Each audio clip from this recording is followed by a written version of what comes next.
should have sound now, but good morning everybody. And I was just saying, I was hoping we were just going to catch the tail end of the sunrise, which we have done. It was beautiful. As I walked out of my room this morning to go and start the gander up, I saw the beautiful golden ball just starting to rise. Absolutely stunning. And I just thought, you know what, as difficult as today is going to be, I think we need to enjoy it. So I'm not going to dwell too much. We still have this afternoon's drive. Myself and Mark are going to be heading out, and I think we're going to be swapping over a little bit so everybody gets a chance to see us both. We haven't really finalised the details, but we'll just go with the flow, I think. But this morning I really would love to try and see Teddy. I know a few of you have been asking, and we have been trying to get there, but every time we have got there he's not there, or she's not there, and every time he probably is there, we haven't been able to get there. So I think definitely we'll see if we can swing by the hyena den, and also see if we can catch up with Karula. Now I'm not too sure where she might be at this stage. No, the cubs were supposed to be around here at the lodge, but I'm not too sure what happened yesterday with her, if anybody saw her. But we'll certainly have a look around. So we're going to take Rebecca's road up towards the hyena den, and then we'll scratch around maybe in the sandy patch area. I think that's where they were last seen. But for those of you who don't know me, my name's Tara, and I have a bit of a fascination with dung, and I just stopped here to look at the sunrise, and lo and behold I actually stopped next to dung, so I'm drawn to it. I have no idea why, but actually no, I do. I was actually from the UK, and I started life out in my career as a zookeeper, or working with captive animals. And one of the things we had to look at to make sure the animals were well, apart from the whole behaviour and demeanour, was their dung. And the dung could actually tell us a lot if they were feeling sick or not. And that's where my interest actually came, I think, because I had to look at it. It was part of my job. But for anybody who wants to have a guess, one last Who Dung It. We'll see if we can do a couple more on the drive, but last day for Who Dung It. So if anybody would like to send through Who Dung This, then send it through. And you can see it's quite fibrous in there. Quite a lot of bits and pieces, a bit of leaf in there as well. Colour's faded, it is very old, but we can see some of the colour there, and hopefully bits and pieces inside. And thankfully, I've actually been able to pass on this to a few people and sparked an interest, although very odd interest to have, I know, but you know, as I say, there is a lot you can tell just by... I'm going to take this with us, so people... Oh, there's actually a little beetle in there, I don't know if you saw that. But yeah, there's a lot you can tell from the dung. And also, when an animal passed through here, what type of animal passed through here. And as I say, I know from the fact that this is quite dry, it was a while ago, it's not fresh. But if it is fresh, then at least you know one of those animals that are around. But Mark's on camera, and Sapiwe is back in final control, so it's nice to have Sapiwe back with us and in the directing chair. Without further ado, let me continue on. I'm going to take a piece of this because the little beetle is actually in there. I'll actually just explain to you as we go, and we have some answers. So questions at juma.com. Questions at juma.com to send in your answers. Mini Who Dung It. And if there's any tracks around as well, we'll be having a look at a couple of tracks if we can.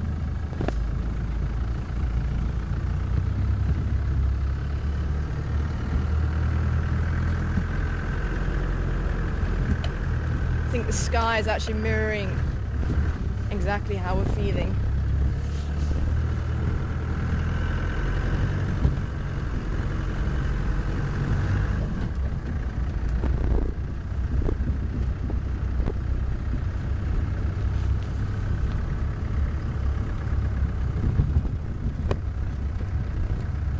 Also, I just have a look around the quarantine area. I didn't do the western side, I've just done the eastern side. I wanted to see if the Gary gang were around, but alas, not here. Maybe we'll be able to catch them on afternoon drive. We're also watching the sunrise lady.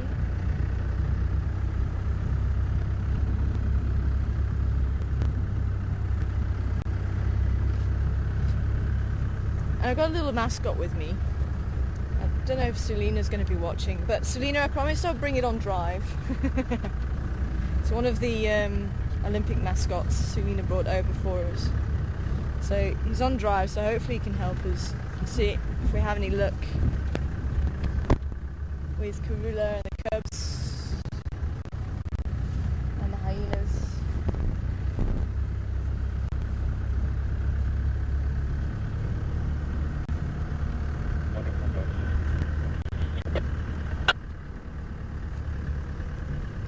Good morning, I'm only just getting mobile myself. I'm heading around towards the beating plant.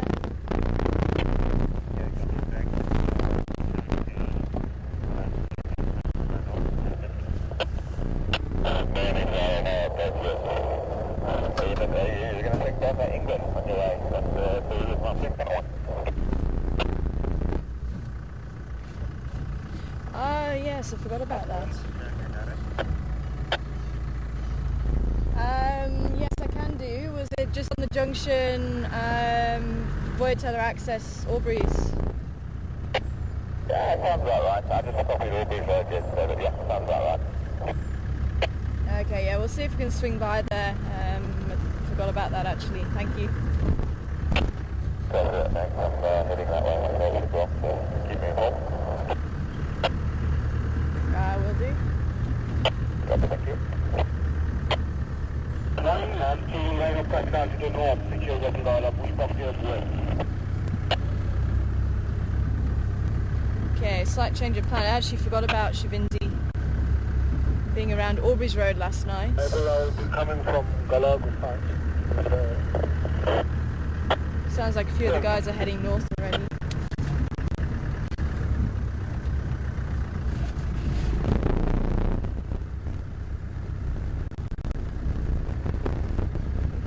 Spread out this morning.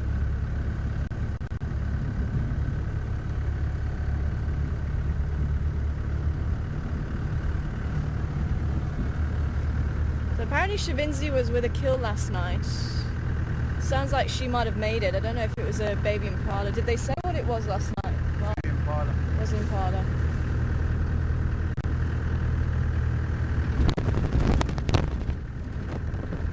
Morning, everybody.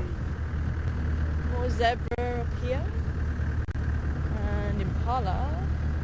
Sure, everybody is very spaced out this morning. There's one set of tracks, hyena tracks, crossing over.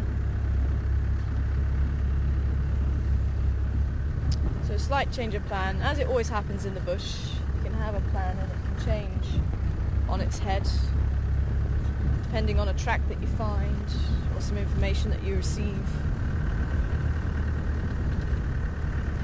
It's all part of the excitement.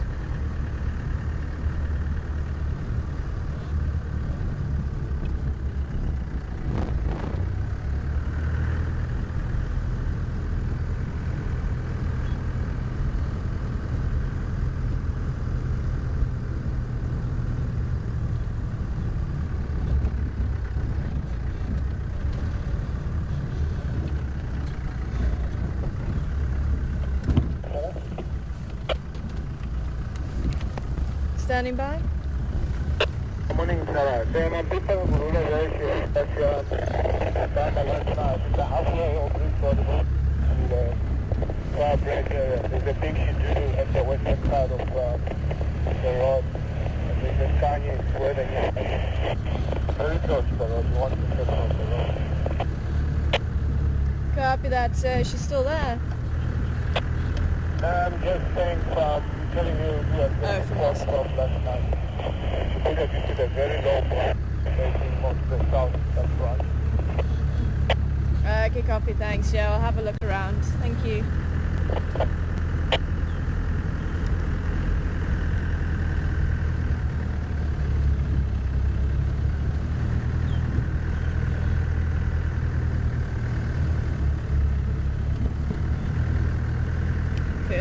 very small. It's probably one of the babies. There might not be anything left, but it is worth trying.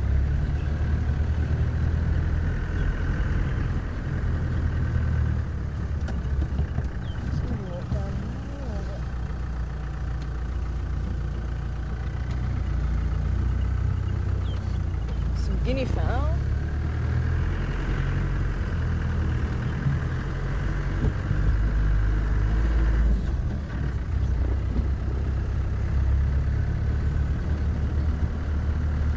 Can you give me a few names there, Sapiwe?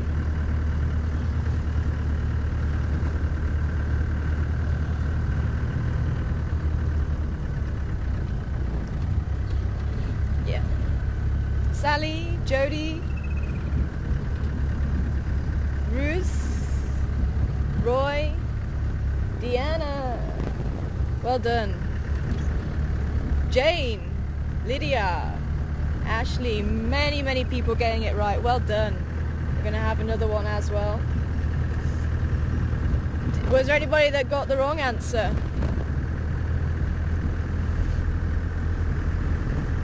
Was there any other answers that came through?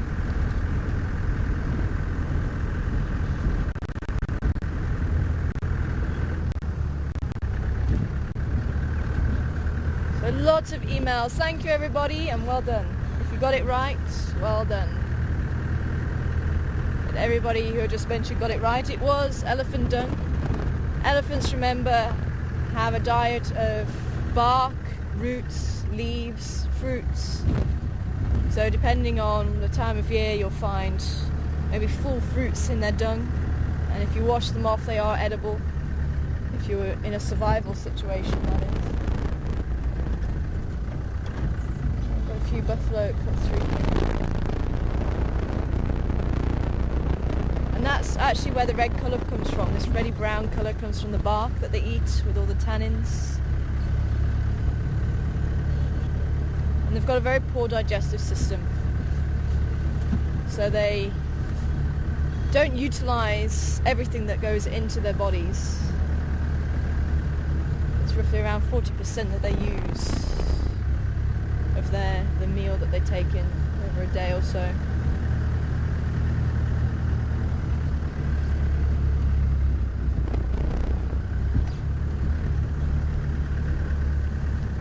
Apparently the lens has something. Oh yeah, I see. There's a bug on the lens.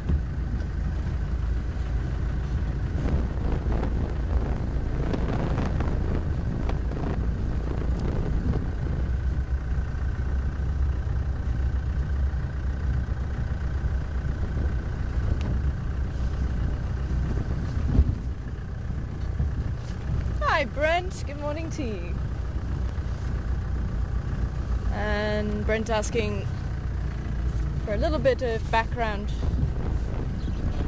from or how I got to here from the UK. As I say, I've actually been very lucky in my life, I must admit. But it has been through hard work as well. Nothing comes easy, but I have been lucky enough to be somewhere at the right place at the right time. And I've always had a passion for wildlife and animals. And my mum, I do remember my mum encouraging it. She used to show me the trees in the UK. She'd show me the different leaves and things like that. And all through schooling, a lot like Mark actually, anything and everything to do with animals especially. Apparently one of my first things that I wrote when I was at school, when I was about 5, was I want to see a kangaroo. But yeah, as I say, it's always been about animals. It's always been about wildlife. And unfortunately, I was born in the wrong country, I think. The UK, we have wildlife, but I was always interested in the big wildlife, the lions and the elephants and the big animals and the exotic animals. But I've been lucky enough to see some of the UK wildlife. I remember going to school on the bus one morning and looking out, and there was this deer looking back at me, and no one else on the bus saw it, and it was almost a private moment watching this deer, and this deer just looking back, and it made my heart soar. It's awesome. We used to live on an estuary. Well, my parents still do. We had grey herons and oyster catchers and things like that, and I remember my dad taking me out early one morning just before the sunrise in summer. I think we were out by about 4 o'clock because I really wanted to try and get a picture of a grey heron. And it was when they just bought me the Olympus 10 film camera. But, lots of fun, lots of memories. And I grew up in the country. I was a country girl. I wasn't brought up in the city until I went to university, and university was actually where I studied zoology, and that came from volunteering at South Lakes Wild Animal Park. It was a small zoo up in Dalton-in-Furness, and it was a zoo with a difference. Now, it's one of those, I hate seeing animals in captivity. I'd rather we didn't have animals in captivity. But sadly, in this day and age, the modern zoos are actually arks, and they actually help to preserve a lot of species. They help to educate people about them, and gives people access to animals they might not necessarily be able to afford to come out and see. I mean, I've never came out to Africa. We couldn't afford it until I actually came out to be a guide. So for me, they do have a role to play as long as the animals are kept happy and they have enough space. And nowadays zoos are trying to get animals as natural as possible, trying to bring out the natural behaviour. Well, there is another vehicle here. So there's a lot of zoos that are still not there, and they need to be closed. The concrete and cage I cannot abide. Sad animals. No. Hello. Oh, around here, yeah, I was just looking at the Nkonzas there. There's a log there, hold on.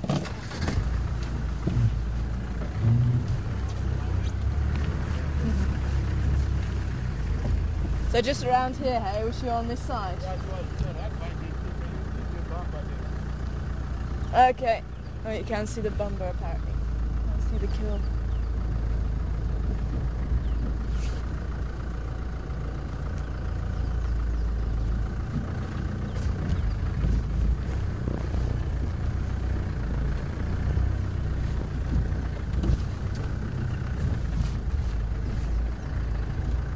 Just hold on, Sapiwe. Try so he can. I'm just wondering, maybe we should just do a loop around there. Let's see. Go in there a little bit. So yeah, as I say, I've got a very, very mixed feelings about zoos. But as I say, the one that I used to work at, I was actually very impressed with when I was 16. We went as a birthday. I'm going to try and find somewhere else to turn around, I think. I didn't realise how big that log was. And it was, we went and I was very impressed. As I say, the animals looked happy. Lemur monkeys were allowed to have free reign over wherever they went in the zoo, and you know, they'd interact with other animals, and they would actually mix animals up together that wouldn't naturally be found together, so they stimulated each other. So there are ways that you can do it, and you know, you can see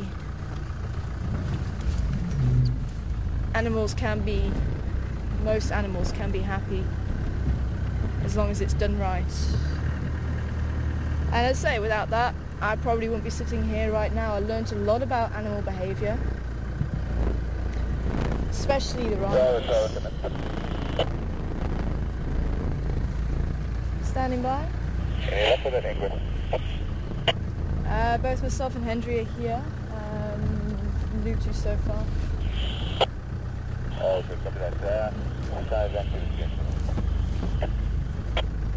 Sorry, just go again.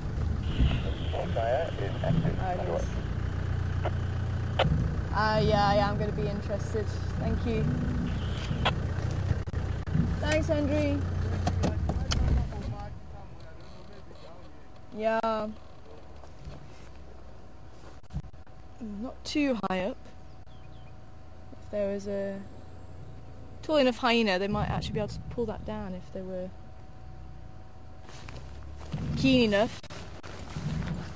Probably about a metre off, a metre and a half, 2 metres off the ground. They actually stretched up the trunk of the tree, it might work.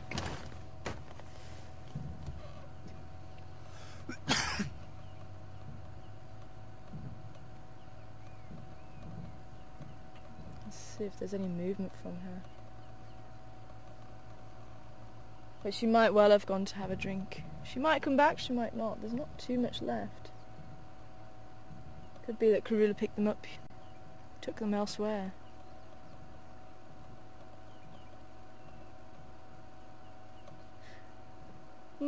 Okay, well, why don't we head down towards the hyena den and then we'll come back here and have a good look around. Apparently the hyena den is active at the moment, so I think it's worth having a look there, and then we'll come back and have a look.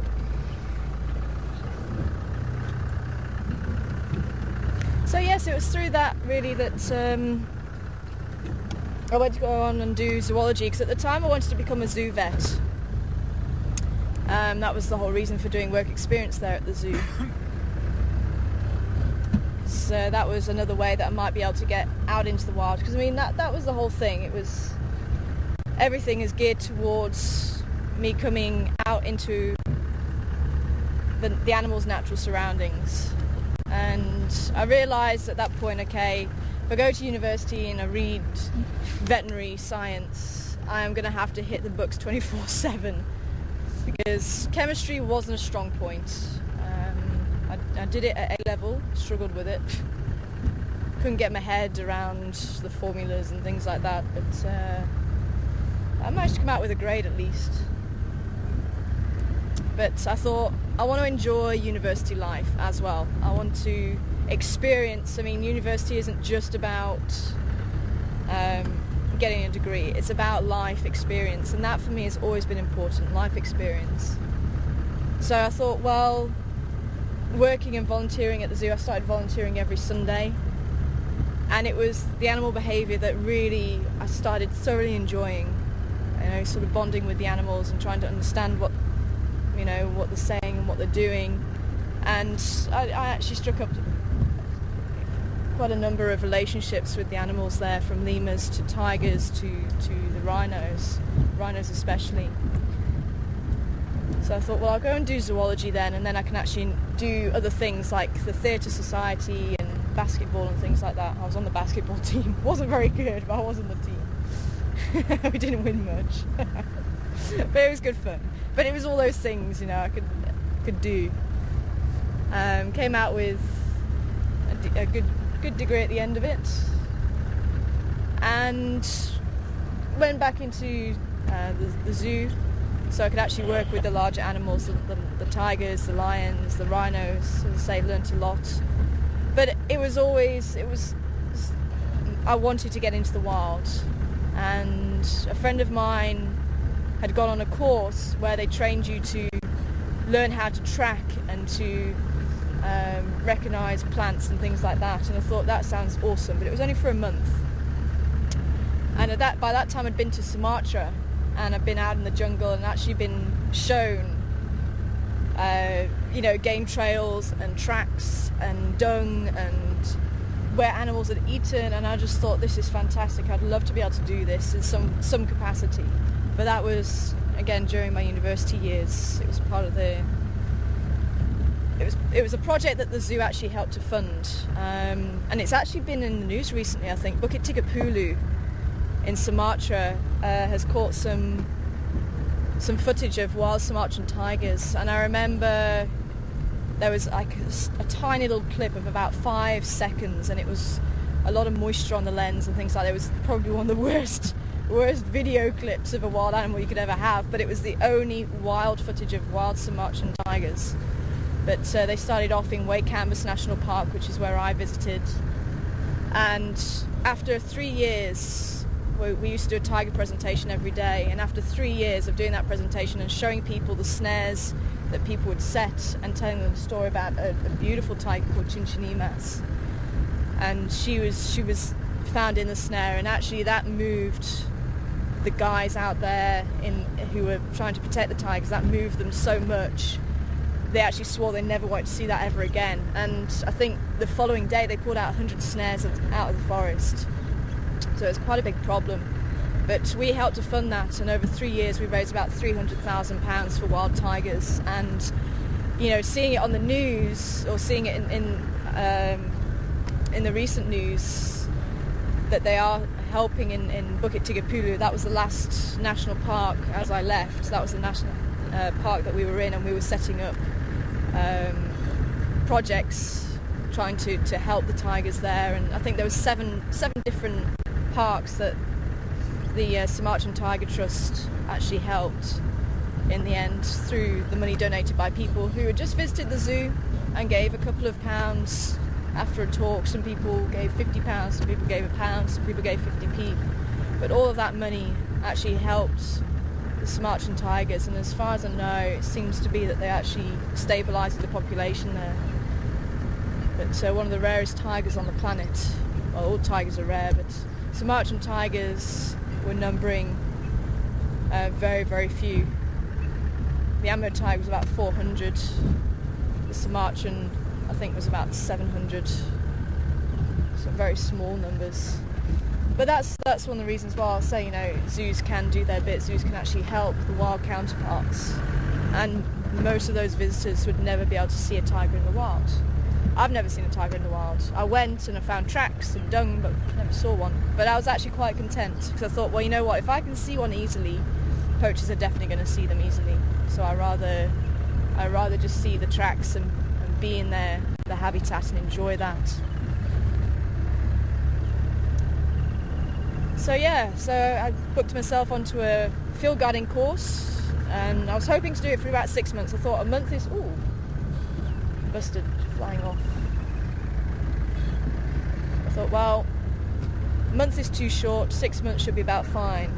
But everyone that I found, well, I say everyone, I think there was 2. One was the month course and one was the year-long course. So I thought, well, that's it, year course for me then. 6 months we got trained, and 6 months we had work experience. And I went to Entebbe up in the Waterberg. I was there for about 3.5 years. Beautiful part of the country, stunning. The escarpment, we actually had the reserve on both escarpments, and there was about 600 metres between the two. Absolutely phenomenal. I actually got a phone call from Emily one day saying, would you like to come down for an interview? So we're looking for a female presenter. Are you interested? So I said yes, definitely. And Emily is one of the directors for Wild Earth. And I went down to Johannesburg, had a good interview, and next day I came here for my trial. And I just, it's something that I've always worked towards. I always wanted to, when you're a kid and you're asked what would you like to do when you grow up, and I remember I was saying I want to be a wildlife protector and photographer. So yes, very lucky. I feel very, very lucky to be sitting where I am now. Even on a day like today, I wouldn't change a single thing. If someone had told me a year and a half ago, okay, this is what's going to be happening, I said, fine, bring it on, bring it on. And the amount that I've learned by being here, sure, it's incredible. And, a lot of it's come from you guys, from either asking questions if I don't know the answer, find it out, or you guys send through answers. It's amazing. And if you'd have said, if someone had come up to me in university and said, right, you're going to be doing this, this and this over the next few years, I'd have gone, yeah, right, sure. I'd love to, but yeah,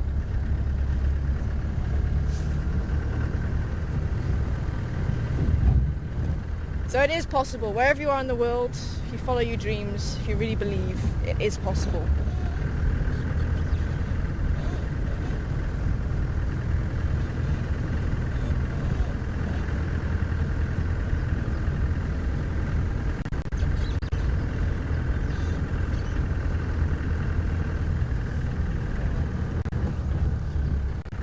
very humid again. Getting the black stuff from the wheel.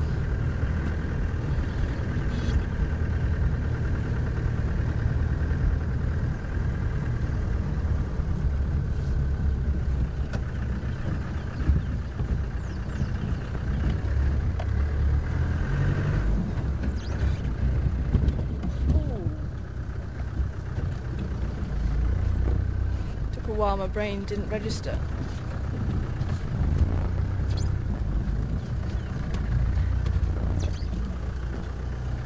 You see the snail there. But more importantly, you can see the snail, but you can also see the track the snail's leaving. From the mucus from the foot.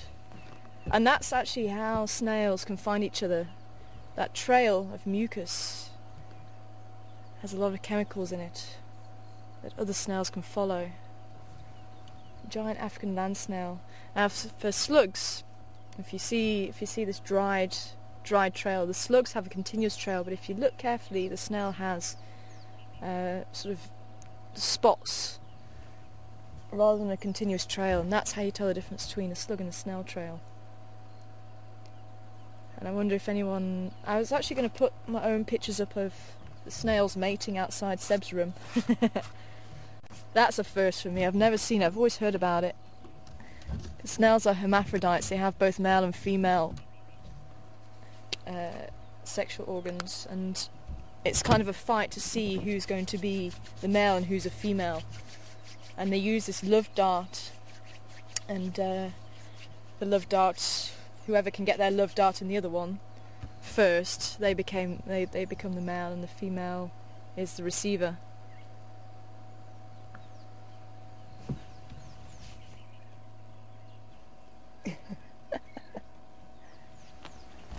Not impressed with this. I'm going to leave him to it.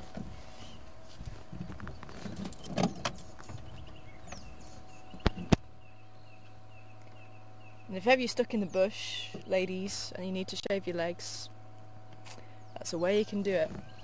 Put the giant African land snails on your legs and they'll pluck the hairs. Strange but true.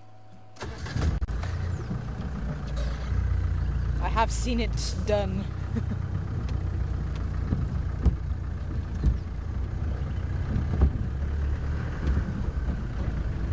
You know, that's if Tarzan comes swinging by and you're trying to impress him.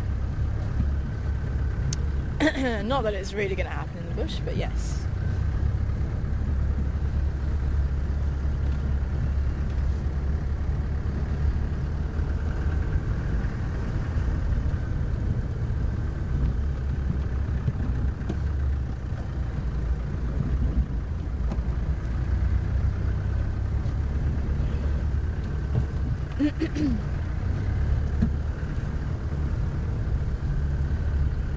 But the love dart is actually, I always thought that carried the sperm, but it doesn't. The love dart apparently it's supposed to help increase the amount of sperm that can get to the other snail, but the penis is actually situated just by the head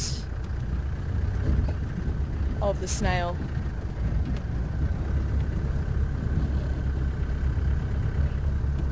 But very glad I'm not a snail, I must admit. Very, very glad.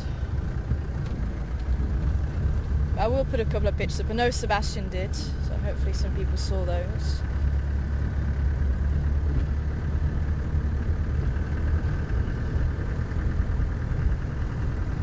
But I will try and put some up today. I also have one final blog to put up on Induna.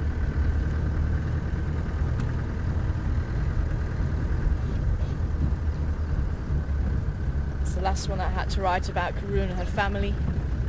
So a few memories of sightings that we had with Induna. So I will release that. If anybody's got some pictures of when him and Mishu were last seen up on the open area, maybe together, or when they were sitting together, if anybody remembers them sitting on Philemon's cut line, the two boys sitting together. I think that was probably the last time we actually saw them together.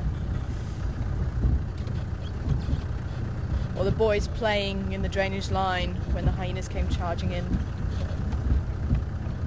But I do have most of the pictures, it's just those 3 scenarios I don't have pictures for.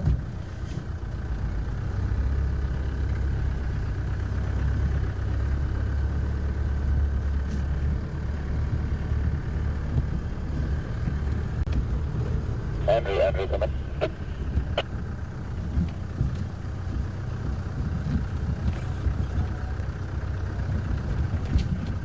Oh, we might just be a tad late. I see them disappearing off the back there. No, come back, come back.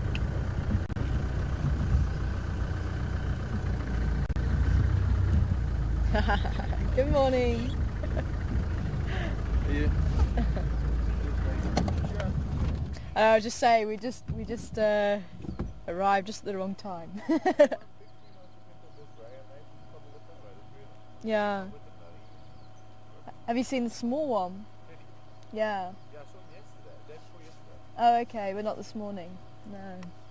Okay, it's getting big though, hey?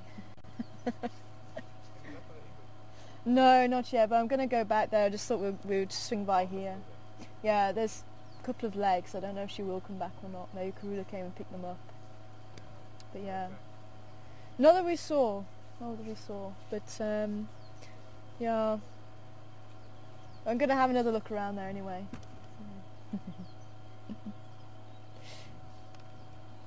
Oh well. Oh, we'll go and have a look around the back here anyway.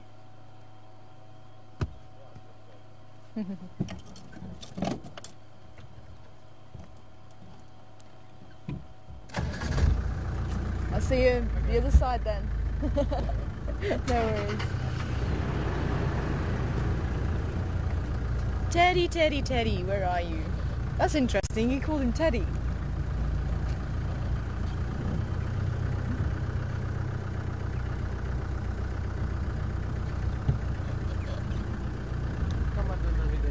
Sorry? How come I don't know who that is? Yes, I don't know. He knows us.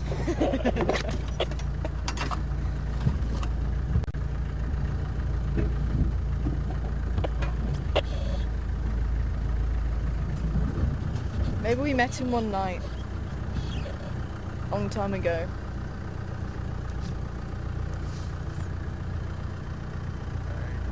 Hmm? Just thinking, maybe we can do a bit of...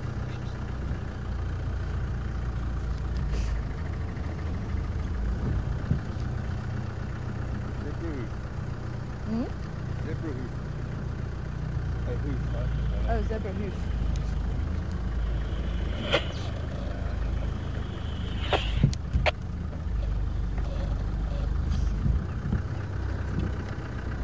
Hyenas, you couldn't wait for us for like 5 minutes. Hey, come back further there. Didn't even stop for anything. Oh no, we stopped for the snail. That's why. Oh well. The snail's nice. Some people might never have seen a snail. Giant African man snail. Probably about the size of my hand. That'll be the shell. You want further store? Come in.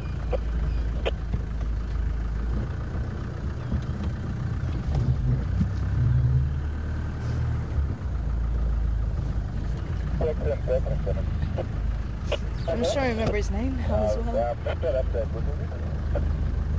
This road is $1,000 for the first anywhere. Is that Andrew? I can't pick up either from you. He's breaking up badly.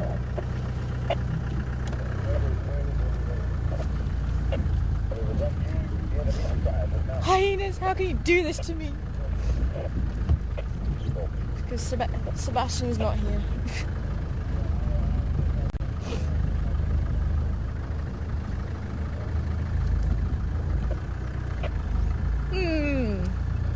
Teddy, Teddy, Teddy.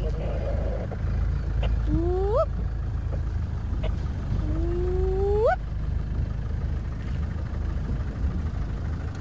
It's actually very funny. I was sitting here with Sulina when Teddy did that for the first time. We didn't know Teddy could talk until then. Definitely made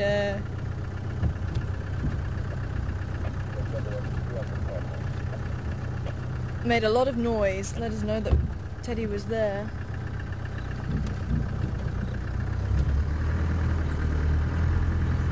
Sorry, Sapiwe, go ahead.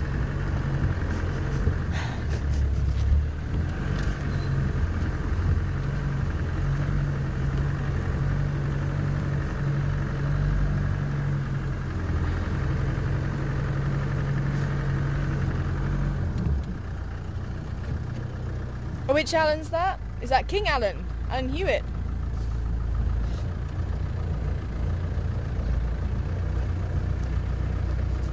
Oh, different Alan.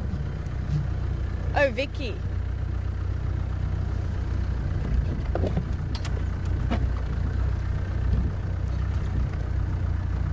Impala Road. We haven't been to Impala Road for a little while. Take Impala Plains, Impala Road, back up that way. Have a little scoot around the area. See if we have any luck with Our Lady.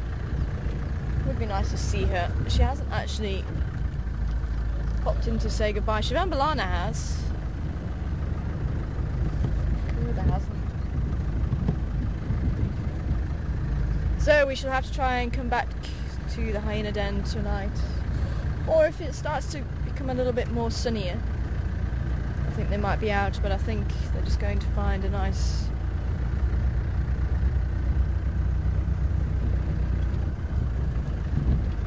spot to sleep.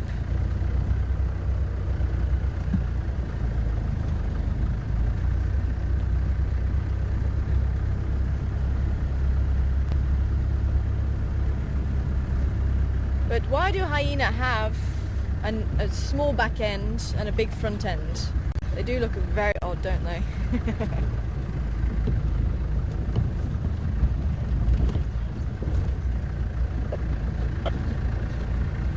And partly it'll have something to do with the stamina. When they do chase down prey, they do have a lot of stamina. And when an animal has a sloping back, they tend to have very good stamina, and the reason being the chest is a lot more... What's been going on here? Oh, lion tracks heading that way.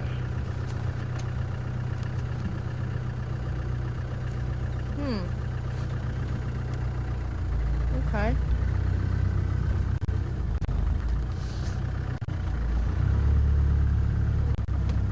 Don't see anything on the junction.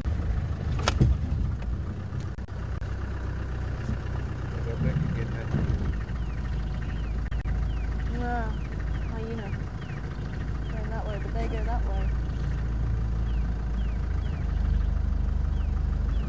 Just see what's going on up here.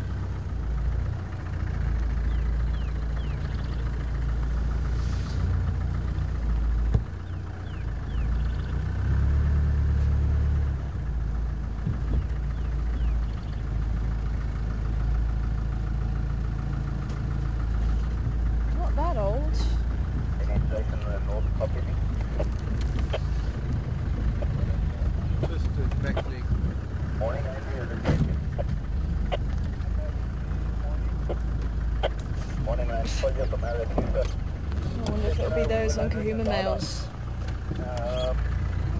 Uncorso, and the Uncorso crosses into Yondao. Yeah, close to, just south of the Impala Open, just south there by the transformer box. Responsible for Mafazi and Gala and Gena Yondao.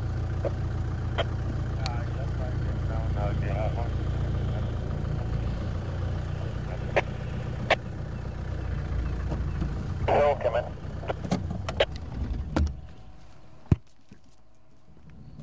Phil, come in. Good morning, full standing by. Morning, they just picked up on those fuzzies there on Road, on Yeah. Okay, copy. It's just picked up the same tracks.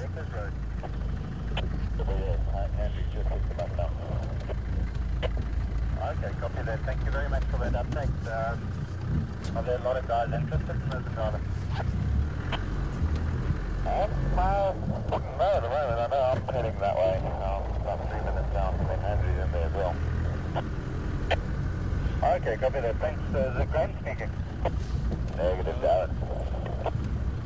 Sorry, thank you very much, Darren. I'll find out, because apparently Hendry's also on them. Just quickly, yeah.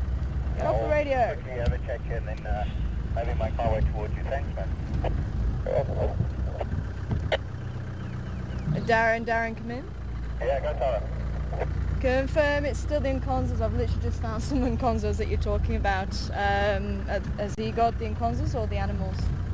He's got 4 left cats. On Rebecca's Road. Yes, sir. Copy that. Hendry, come in. Mind if I come and join you? Ha! Ha ha ha! Sorry, there was just a lot of chatter going on the radio, but just as we found those tracks, Hendry found the lions just down here on Rebecca's Road.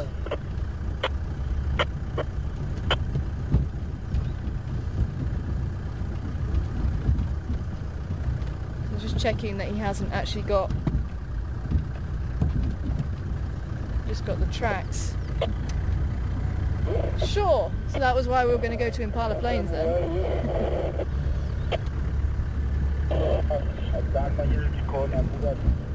found 2 Inconzas for confirmed number into my unit on the corner side, so I'm on the western side of the corner.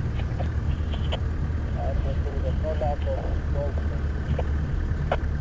So on the boundary heading west, changing the boundary maybe. It'd be interesting to know if we would have seen them if we came in, because we were actually going to come in from the other side of Rebecca's Road.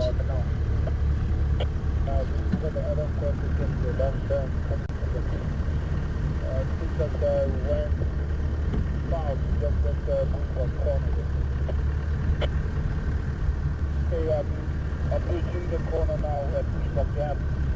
So anyone other places, Galamo side,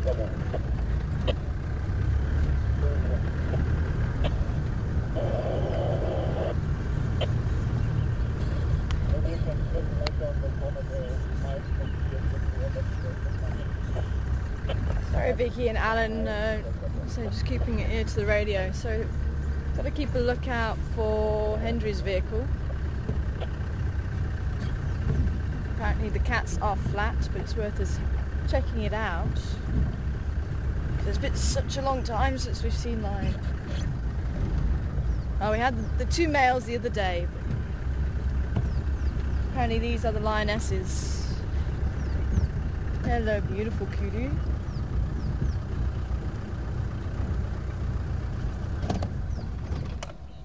Are you sensing something wrong? So Alan and Vicky say the short back legs of a hyena and the large chest. That large chest does allow for large lungs, large heart, and with a large heart it pumps the blood fast around the body, and a lot more blood than a small heart does. But also the large lungs allow a lot more oxygen intake than small lungs does. So that does help with the stamina. I'm just going to try and pull forward a bit. This is a stunning male kudu. And also the muscles that the hyena has. If it can drag away a carcass, it has ample muscle. And possibly the whole sloping back may help with that as well. And gives them probably a different elevation, I suppose.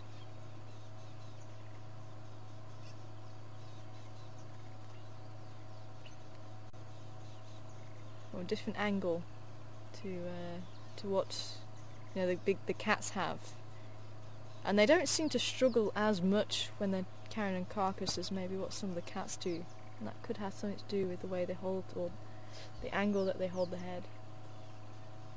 Yeah, you know there's something wrong, hey? You know, there's something in the area.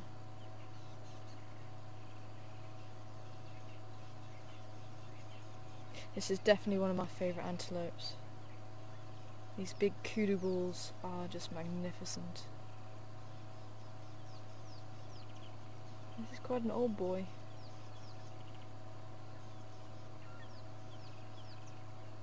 I wonder if we can smell them. So, not too long ago, they walked down here. Just be careful, Misty, you don't want to end up on the table for breakfast.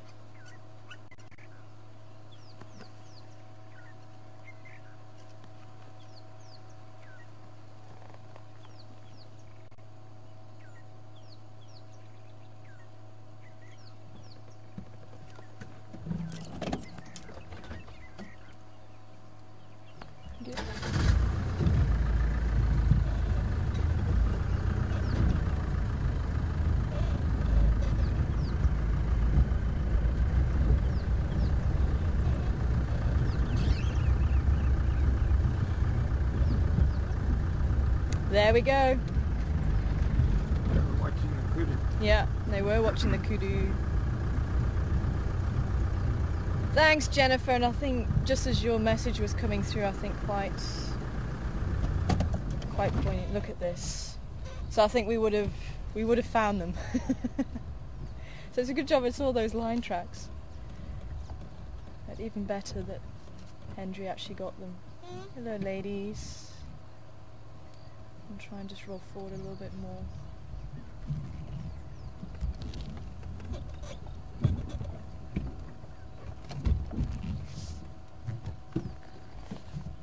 Don't go after that kudu, please. You don't like kudu. Kudu meat's not nice.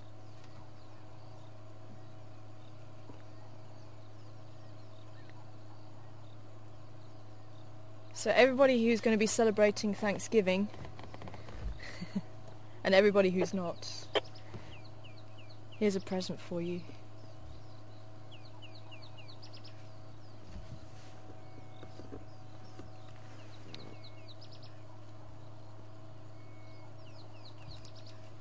Sorry, go again?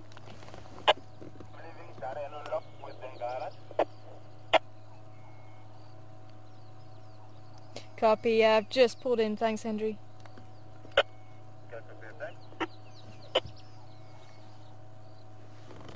Yeah. Yes. I bet a lot of people are going to be doing that after their turkey dinner. And I think definitely, Jennifer, I know some people were saying, why are we finishing on the 24th? In fact, we actually didn't realise the 24th was Thanksgiving until a few people mentioned it. But the whole reason why the 24th was the end date was that was the end of our cycle. So we'd actually already organised things to do on those days. So unfortunately, prior commitments meant that we needed to really end when our cycle was supposed to end, and unfortunately, on the Thanksgiving,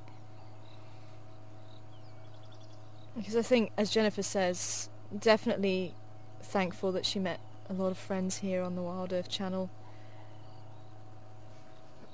And even though we don't celebrate it, I think we can certainly be very grateful to have had this opportunity to be your guide over these years, myself over the last year and a half,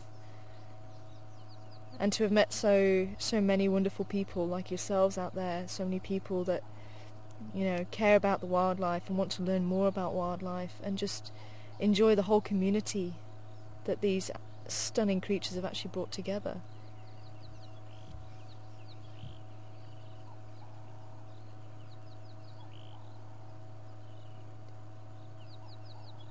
I mean, I'm still blown away that this technology is possible. I mean, we're sitting here in the middle of the bush in Africa, watching probably one of the most recognised animals on the planet in real time, doing what they do best. There's no editing, there's no, just drama going from one thing to the next, to the next, to the next. You can actually see inside their lives for real. And I think that's what shakes people sometimes, because you're so used to documentaries where it cuts from one thing to another to another. There's a story there, they've got to keep going, keep people interested. But for people like yourselves who really appreciate the reality, this is a reality TV show. At the end of the day, this is reality. This is what life is like here in the bush. You get your slow days, you get the days where not much is happening, and then you get days where it's all the excitement.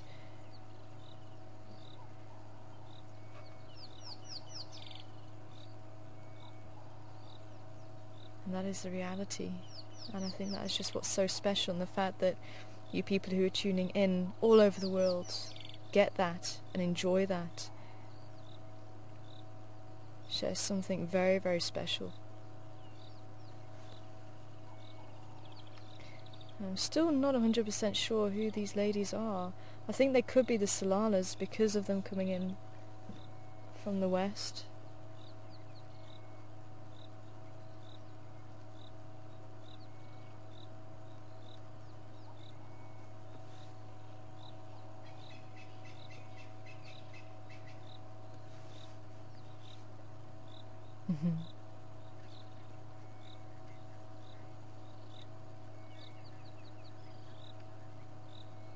Hi Elizabeth, good morning to you. And asking it, oh look at that beautiful yawn. I think she's going to go and join the others under the bush. Well, that's one of the ways you can actually recognise them, is looking at the canines. She's quite a young female. Nice cat stretch. That's the ultimate cat stretch. And try and move forward a little bit so we can actually see them. And hopefully they won't go too far for us today. Really in need of a cat day today. What a perfect start. Hyenas let us down. But I'm just so glad we got to see a cat that's been missing, MIA, for a number of... Oh, sorry, bug. This is one of your longhorns.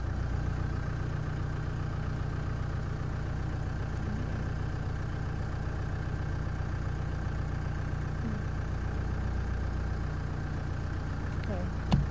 There you go. Do you want to play with it?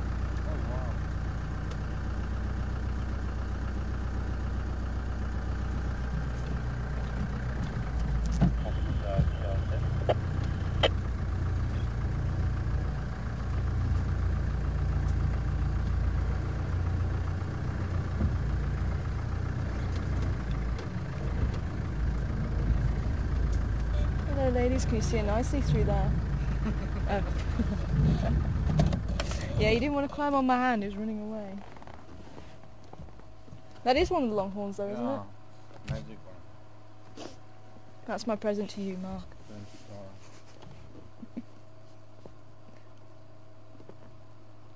is my present to you.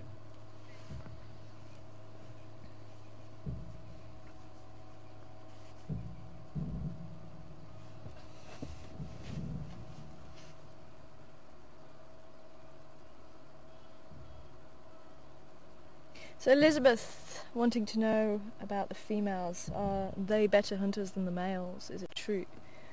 No, not really. Males are actually good hunters themselves, and they can and often do pull down animals such as buffalo.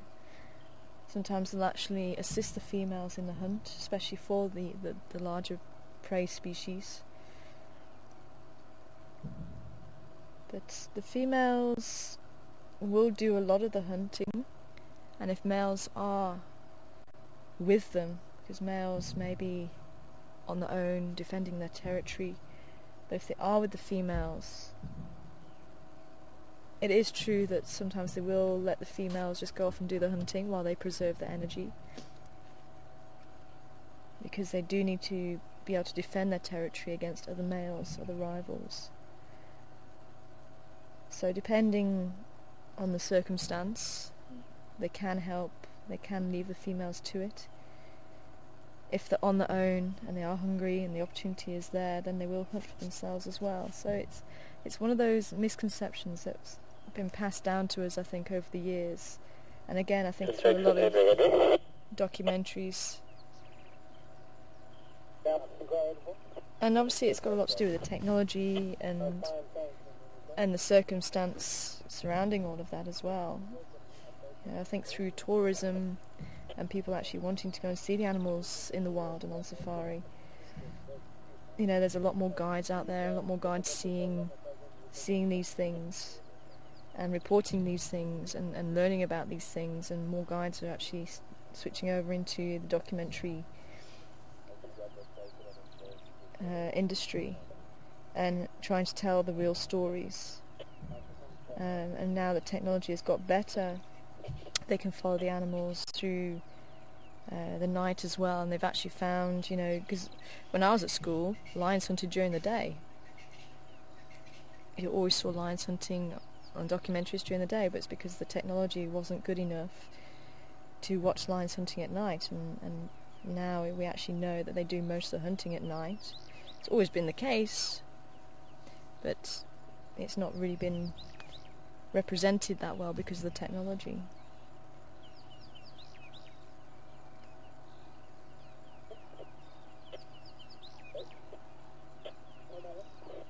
Can you get her through there?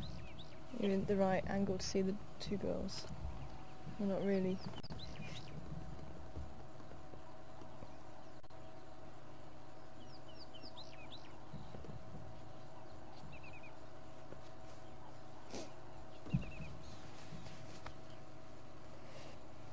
I mean, they could also be the Unkahunas.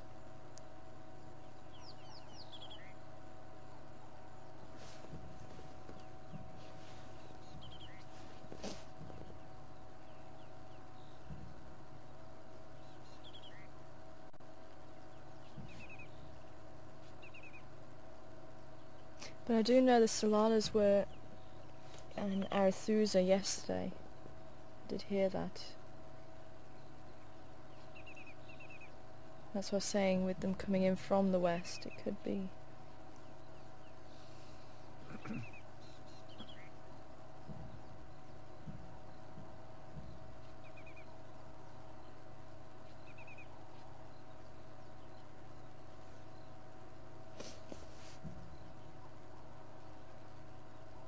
See, the Salalas are actually numbering 7, although 2 of their number spend more time on their own.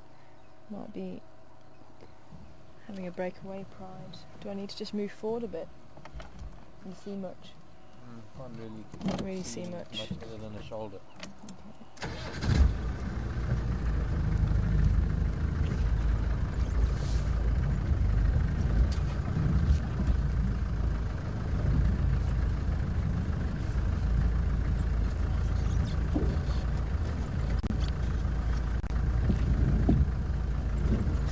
Grass to settle his stomach. Oh. I tried to avoid it, but unfortunately, is it caught under the wheel? Yeah. Oh, she's got a scar on the back.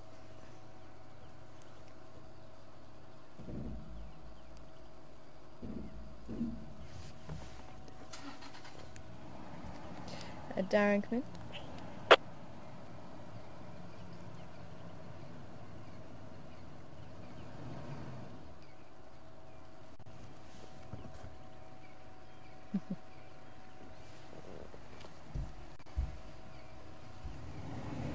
Is that not BB there? Are these Salalas? Yeah. They are. She's not there. Yeah.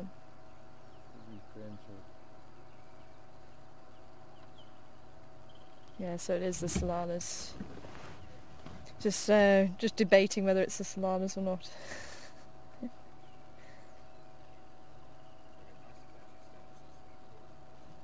Yeah, it would be. No, definitely. So I thought it was them coming in from the west. Yeah, and I saw the tracks literally just as you guys were talking. I saw the tracks coming out from Impala Plains. So.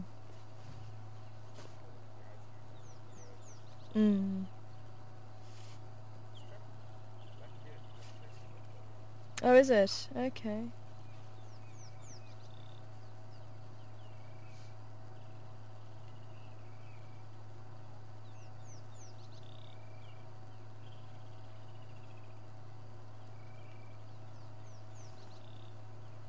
Good morning to you, Sil. Just as we were just establishing who they are, I think your question came in. They're the Unkahumas.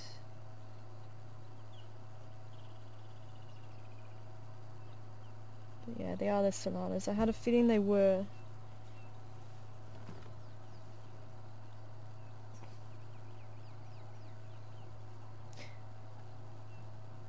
But apparently there is another youngster who's got a tail missing, just like BB, and apparently it was roughly around the same time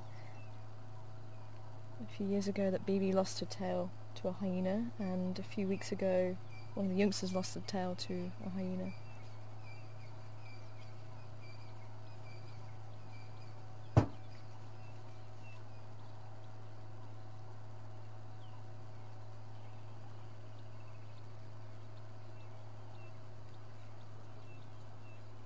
Apparently one of the youngsters. I'm not sure which one. No. Sorry? I'm not sure. I can't remember where it was. It could have been, but I'm not sure. Yeah, apparently there was a lot of similarities.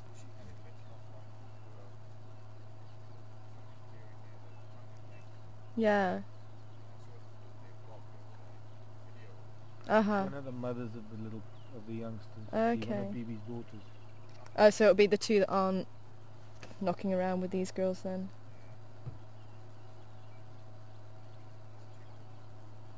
Yeah.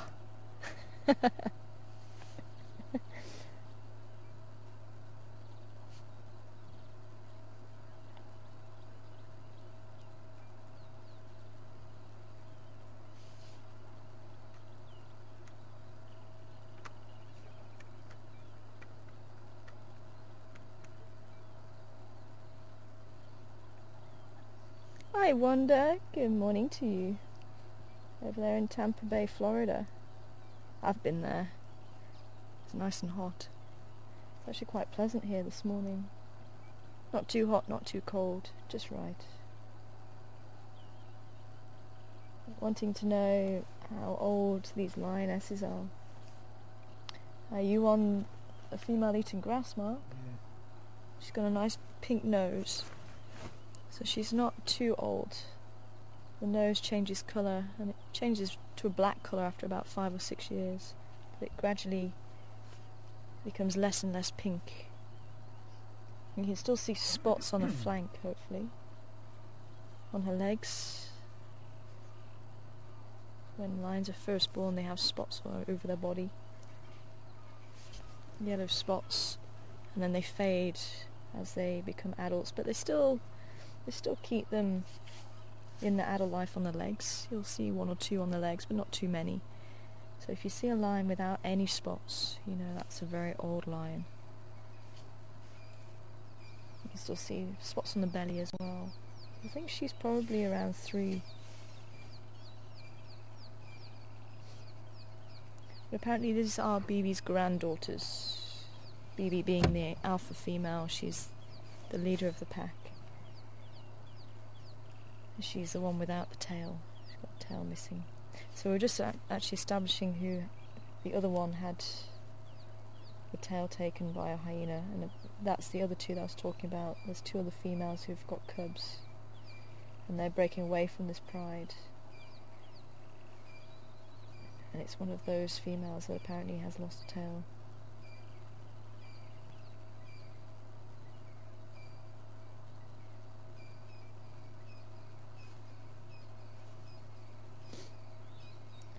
There's a scar just between the shoulder blades on that of the female.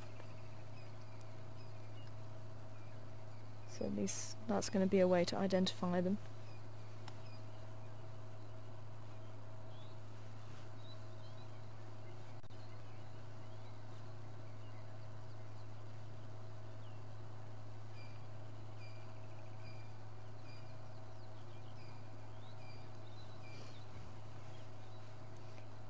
can't remember how many cubs are with the... Can you remember? No, that How when that many? other one lost its tail, one of the cubs was killed. Oh, that was it, yes. Oh, of course, I'd forgotten about that. Yeah, one of the cubs was actually killed when she lost the tail. So it is definitely one of the mothers who lost the tail.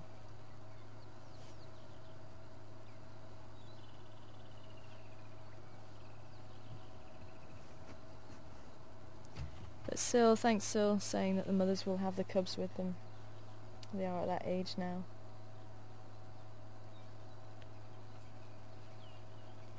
It's just like the leopards, they do hide the cubs away probably for about 6 weeks or so before they come to join the pride. And I remember a very special moment up in the Waterberg with that particular pride that we used to follow. And there was a very magical moment, and I think I actually got to see the first meeting of the new arrivals, and the particular lioness, the alpha female, she slipped away while we were watching the pride and they were snoozing. She slipped away, and probably about 10 minutes later she actually brought the cubs back, and one of the daughters we think had been babysitting them, so she was allowed to approach the cubs and greet the cubs, but the other two females had to keep their distance. She was baring her teeth at them. They could come and look, but they weren't allowed to touch. And it was quite interesting because they were kind of outsiders of the pride as well, so they did break away. And one daughter actually going and helping the elder son who had been pushed out of the pride. She would actually spend time with him and hunt with him and then come back to the pride, and the pride wouldn't take too kindly to her to begin with. They would sort of push her away a little bit, but she would eventually work her way back in. And it was that young female and another older female, and she was not allowed, they were not allowed to come near those cubs. But father, she brought them to the father met the cubs, very gentle with them. He always was actually with cubs, he's always very gentle. They could get away with murder.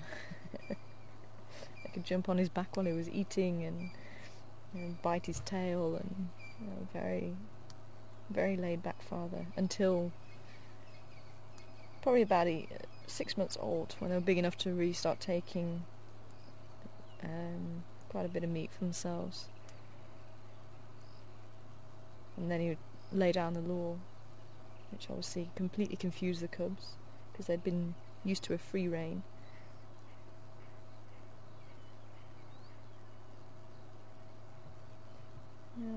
Just eating a bit of grass, like your domestic house cat does. That helps to settle a stomach or help them to vomit.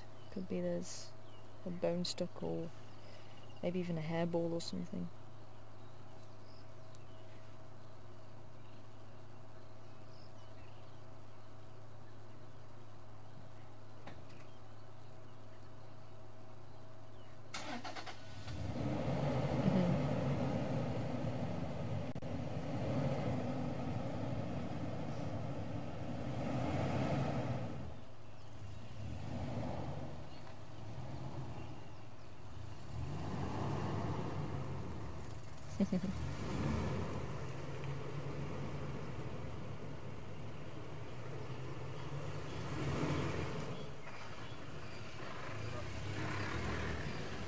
Oh, fantastic. We're on 1,000 viewers already tonight. Or this morning. Your night, our morning. Thanks, Carol.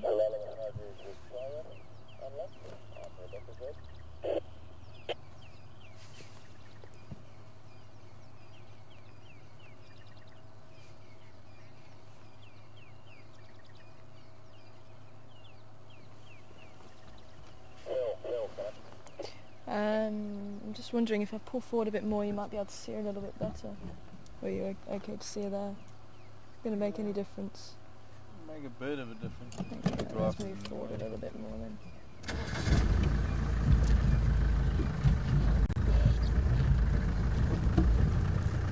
see it?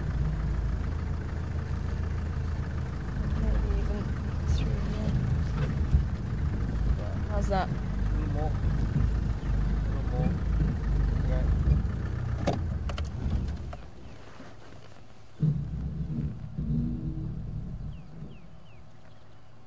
And I think a lot of it is to do with the Salalas being here.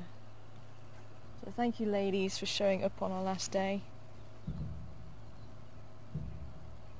It is very much appreciated. Looks like she's got a couple of marks down her leg.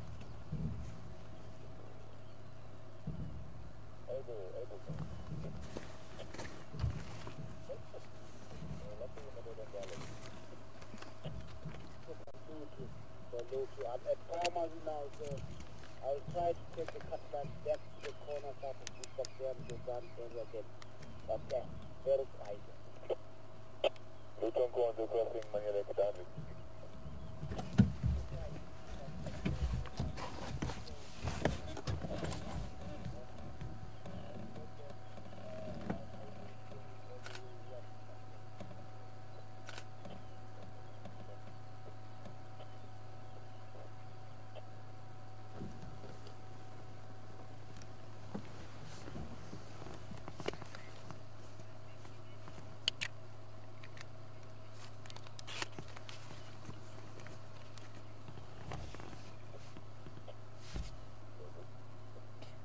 Sorry, Sapiwe, there was 2 questions there that came through. He was asking how old?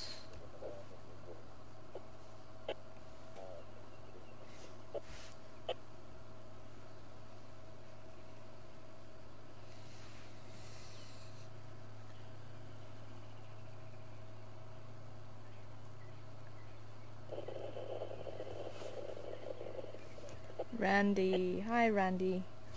Good to hear from you.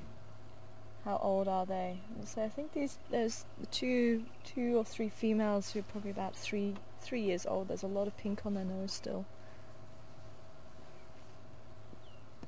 And the other one I'm not too sure. I forget the ages. Maybe someone could help us out, Sil or Karen. Or one of the other viewers. I forget the age. Or the ages of the Salalas.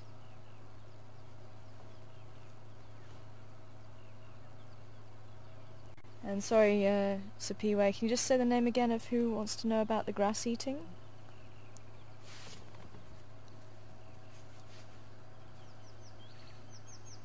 Chris. Hi Chris. And I don't know, I think your question might have come in just after I mentioned about the grass eating, but just like your cat or dog, you do see the wild counterparts eating grass. Self-medication. Yeah, that's the one with the mark on her back as well.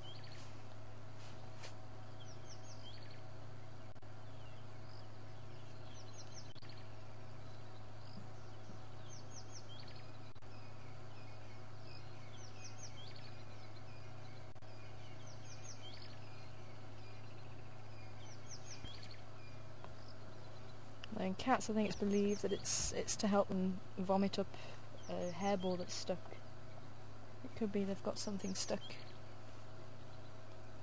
somewhere, maybe a little bone fragment or something.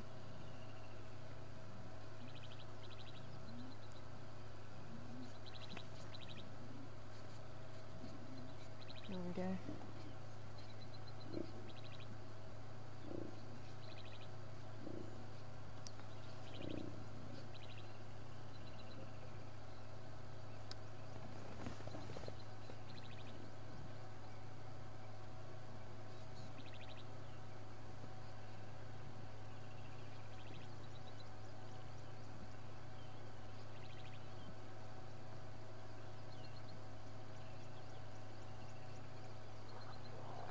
Ooh.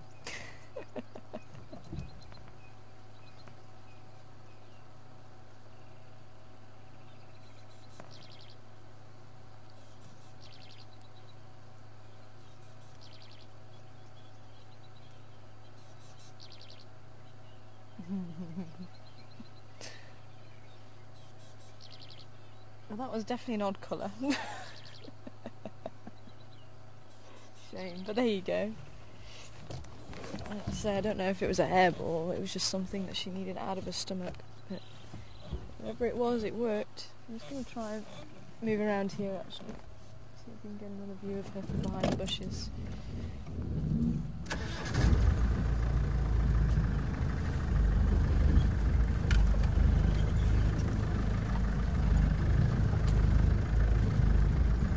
They're beautiful girls.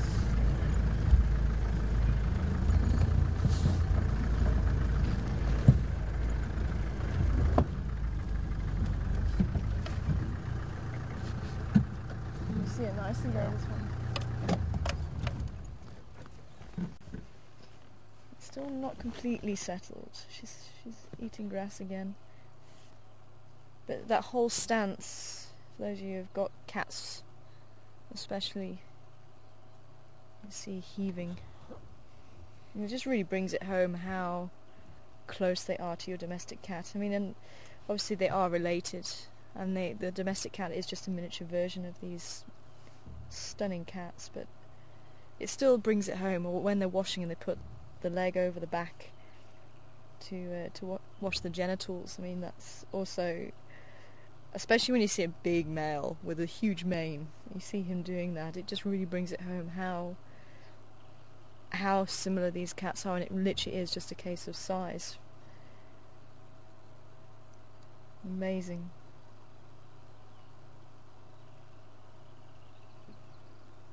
No, she has settled a little bit now, so maybe that did help her.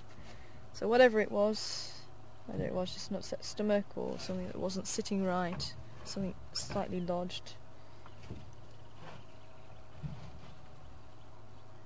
it has helped.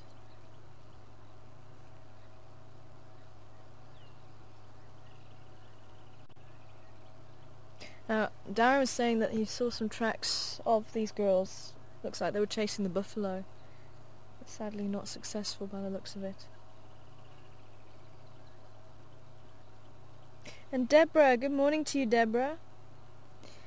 And asking, was I ever scared when I started the drives about getting close to the animals, and I think you're asking, do I think they recognise my voice?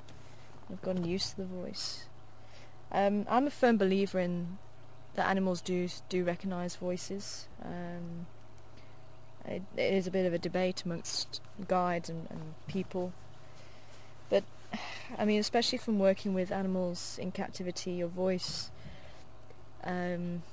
your smell, they definitely come to recognise it. Now, whether you have enough exposure with those animals, and even the animals in the wild, you know, they have the same brains, so there's no reason for them, and you know, the mind is occupied a lot, but still there's no reason in my head that if they can recognise maybe, you know, other prides and other animals and things, why can't they recognise people? And they recognise individuals of their prides, and recognise individual prides probably, and individuals from those prides. So why would they not recognise things that they see on a fairly regular basis? And as I say, if you've got exposure to a certain animal day in, day out, I'm sure they can start to recognise you, the smell as well. But certainly the voice, you know, you do sort of talk quite a lot, well, I do. But also your body language helps a lot as well. You know, just the way that you are with them. And I'm quite a relaxed person sitting with them. You know, actually none of them are looking at us now. But if I was to suddenly stand up, I can tell you now these lionesses look very different. But also they'll recognise the sounds of the engines, individual vehicles they can start to recognise. Again, depends on the exposure to those vehicles, those particular vehicles. I mean, I've seen it with my own eyes. Yeah, confirm you're calling someone? The same. Just checking for an update. I was looking for good. Okay, copy. Yeah, I just got a young Madodan dog. Just west of Nyala Dam, but not the one. Yeah, there was the pride I was talking about on my old reserve. And we were sat with that particular pride, and they were all out in the open. And there was a particular vehicle that was driven by a particular guide, and the guide had pushed the animals. He would try and get too close to them. He would try and get charges out of them to wow his guests. I mean, he really was a bit of a cowboy. And he did leave. But that particular vehicle, unfortunately, was recognised by the animals. We sat there and we heard a vehicle approaching. And I knew who it was, and I knew which car she was driving, because we used to have our own particular vehicles, but this one was a swap-around vehicle. And I don't think anyone really took it over properly. And the lions picked up their heads. They heard this vehicle approaching, and literally every single member of that pride got up and walked into the bushes behind. So as that vehicle approached, all they saw was a tail disappearing into the bankrupt bush. And yet they'd all been flat out and sleeping. And it was certainly that approach of that vehicle that made them all disappear. And that's why I say they recognise individual vehicles. I was actually driving that vehicle myself. This is where I started putting a few pieces of the puzzle together. And I had a very strange encounter with rhinos, and I saw somebody else driving that vehicle with rhinos, and again, she must have been pushed a few times. It was the same rhino. And I drove up, and she looked up, and this was unusual for this particular rhino. We were probably a good 80 metres or so from her, and as I approached her, she looked up, and I don't know, she just looked different that day. I just thought, that's really odd. She's something's not right. So we stopped. So it must have been about 60, 80 metres away. It was quite a distance. And she stopped what she was doing. She was grazing, and she just started walking towards us. She started walking directly towards us. And I didn't have a door on the side of my vehicle, much like the Gunda. And she walked beeline straight for me. And I thought, uh-oh, this could be a problem. But I thought, well, if I turn on the vehicle now, it could cause even more of a problem. So I just sat there. And she came within probably about half a metre, not even that. I mean, if she wanted to, she could have done some serious damage that day. She could have just turned her head and hit me with the horn or anything. And she had a little calf with her as well. But, yeah, so she was very relaxed usually. But she walked right up to us. And something said to me, just talk to her. And I just said, hello lady, it's only me. And I've been there a few months. And it was almost as if she went, oh yeah, it is you. Okay, cool. And she just turned around and walked away. It was incredible, absolutely incredible. But she obviously recognised the vehicle, but maybe there was something not right about the smell, or the way it was driven, or there was something obviously very different to it. And to me, it's almost as if she came to have a closer look. And luckily my guests were still as statues. But I don't know, I've never been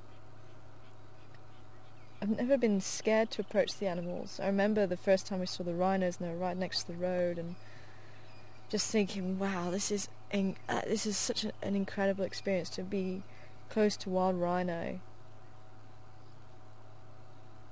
who, because they're used to the vehicles visiting through their lives, you know, they're not afraid.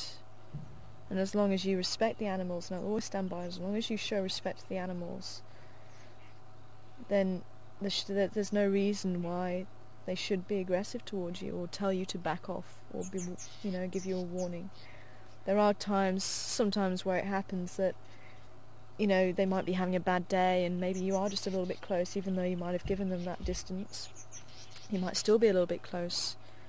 You know, a bull in must, for example. Some bulls can be quite irritated And just the sight of you could possibly irritate them, depending on what's happened during the day. They might have already been in a fight, and obviously, if the testosterone levels are running around, they're high and they're running around the bodies, and if they've been a loser, then they might be extremely irritated, and it could just be, it's all circumstances, and you don't know what's happened to them before they've encountered you, and that's something you've always got to keep in mind, whether you know the animal or not. There might have been something that happened that wound them up that day. I think we are, as much as I really would love to stay with these lions, I think we are going to move on and see if we can catch up with Kuru and the cubs and have a look around for them. And hopefully these ladies are still going to be around, because obviously with it being our last day, I'm sure there's a lot of people saying, okay, it's nice, but we want to try and see other things as well.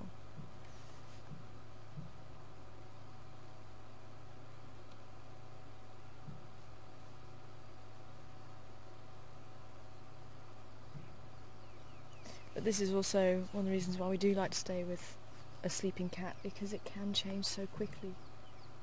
If she's spotted something now, then it sounds like they're hungry. And chasing buffalo around. A couple of them didn't look like they were particularly full. So if there was something to walk through here, say a buffalo, you could see a very different scenario.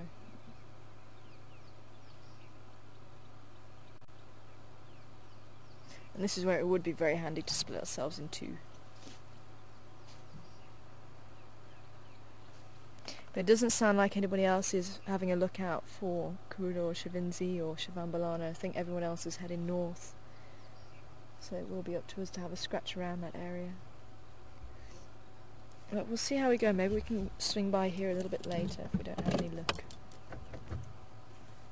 Thank you, ladies.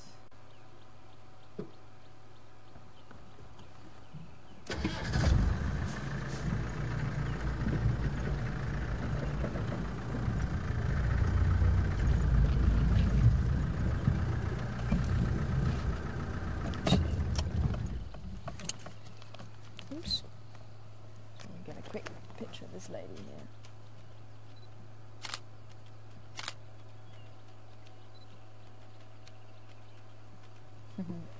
Just before she puts her head down.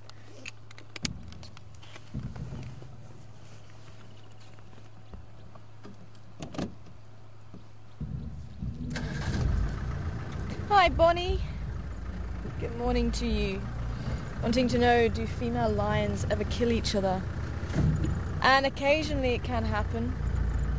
I was trying to remember, I think it was the Styx Pride that killed the Sandy Patch female, wasn't it?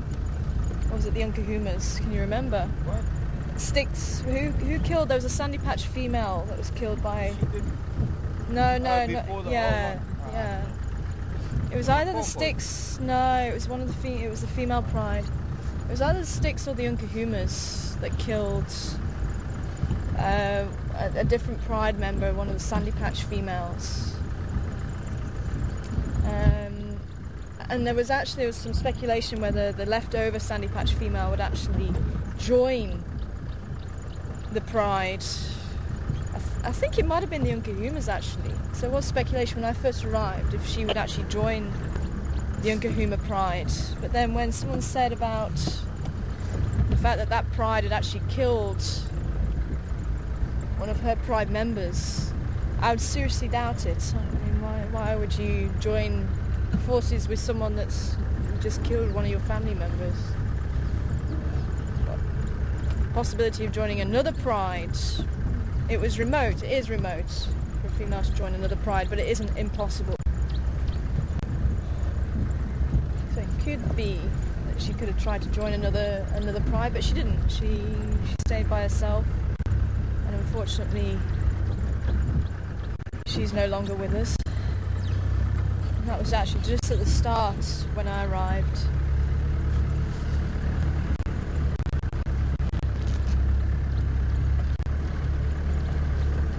But I don't know, Deb, it's one of those things, like, I think from working with animals and being around animals. Ooh, hello parrot. sort of shop and green. Oh, it's flown off. There. Please stay. Be nice to see you. Brown-headed parrot, right out in the open, which is nice. You don't often get a chance to see them like this. So Selena's mascot might be working, or my tiger socks. I thought I'd bring both. And this afternoon you might even see something else special. Weighing up whether to wear it or not. We'll see. No, it's not a dress.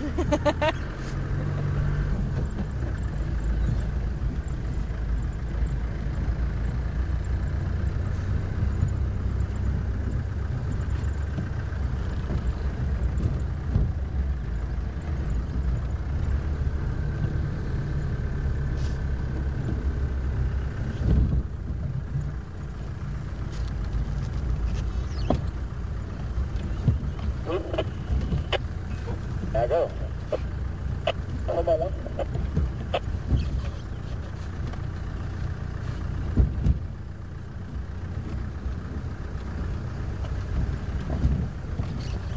I think I've been lucky because I've had, you know, the experience with larger animals, and there is that trust and understanding. I'll tell you a story just now where I really felt I connected, and it was with a particular rhino. But good morning to you, Linda. Welcome on board this morning. And just saying hello to the guinea fowl. So guinea fowl.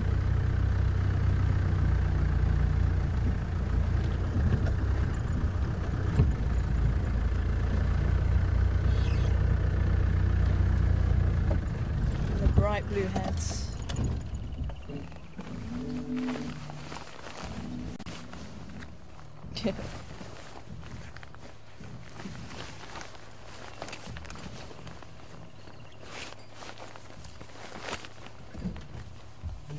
Bye, my guinea fowl.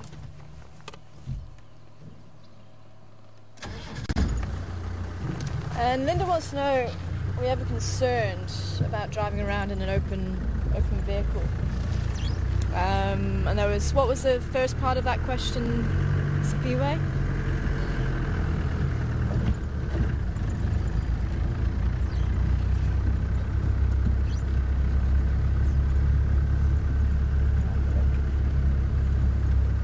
No worries, Sapiwe, sorry.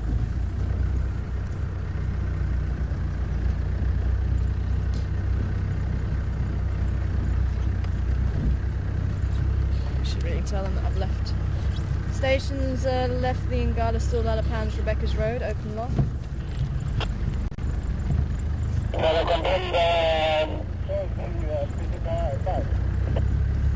Negative, they closer to the dip. Yeah, they're just off the road, they're Lalapans at the moment, so you should see them.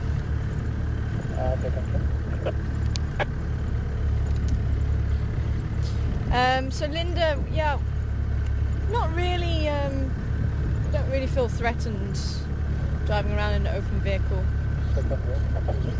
Sorry, Sapiwe, go ahead.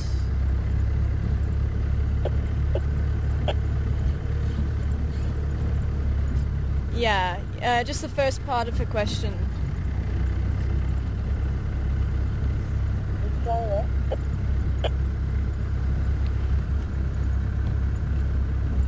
Ah, that was it.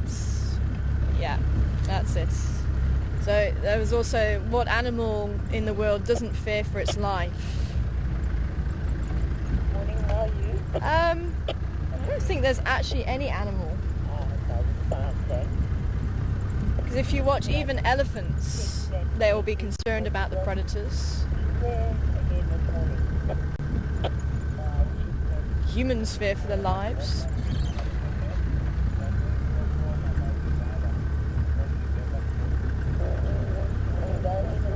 I don't think there is any animals, really.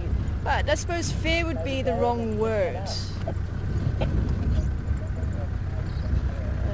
Fear...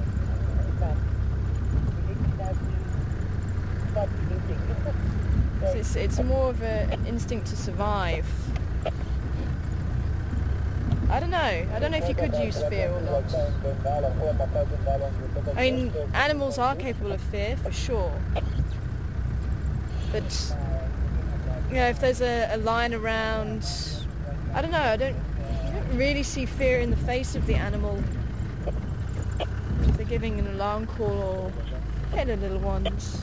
Just gonna have a look at the impala, we missed this just before.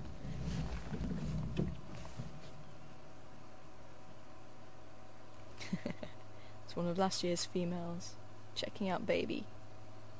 Probably be next year that this little one gives birth.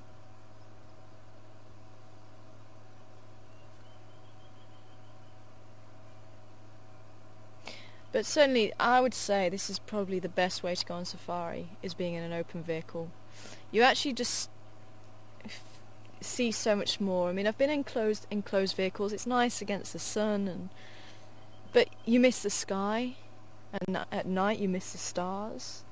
You often have the poles, so you have to look around the poles, and your field of view is very limited. I don't know, there's something magical about being in an open vehicle in Africa, in amongst these animals. And it would be wrong to say, you know, that you can relax fully. It's one of those things, if you take the bush for granted, that's when you're going to end up in problems.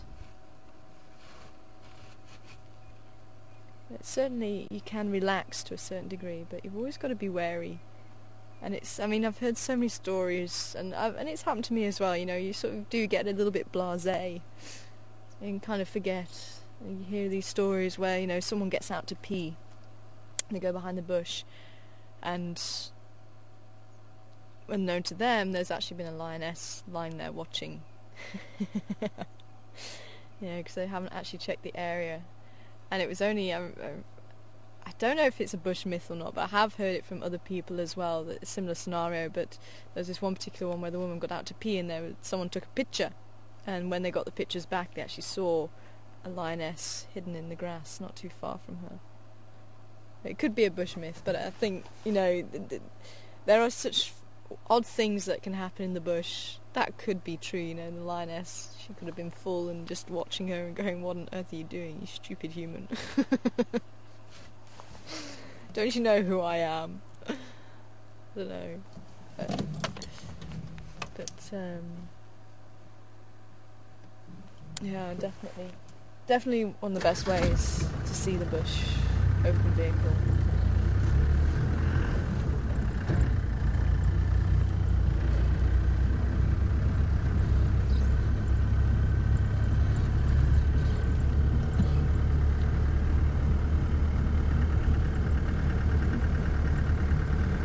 To experience the bush,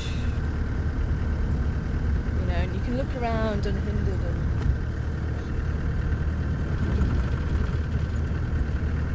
and I think the vulnerability, you do feel vulnerable. And I think at night, I remember having guests, and we went to look for leopards, and we were out probably, it was about 11 till 1 o'clock in the morning. And we sat there and we had drinks about halfway. We sat there in the vehicle, and there was a guy sitting at the back. And we just sat there, and, you know, we had the lights sort of on dim, and I think at one stage I switched them off because of the moon. There's the zebra just off in the background there. And he was actually, oh, there's a giraffe there too. I'll have a little bit closer. He'd been sort of, you know, giving it a bit of macho and saying, you know. But as we sat there, he sort of started calming down a little bit, and he was like, actually, I think I want to come and join everybody at the front here. Because he was actually feeling extremely vulnerable at the back. But, yeah, it was actually quite funny. But, yeah, as I say, I think definitely to appreciate nature in all her glory. Oh dear, little boy.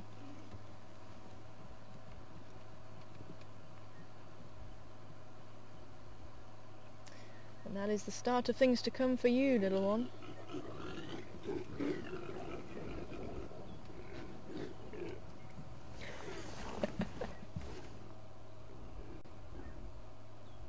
Sure. One starts and they all start. Shame, but he was given a proper run around that one. Again, one of last year's youngsters. Being put in his place by one of the older rams and he set everybody else off. I'm just going to pull forward a little bit so we can see a giraffe in the bush there.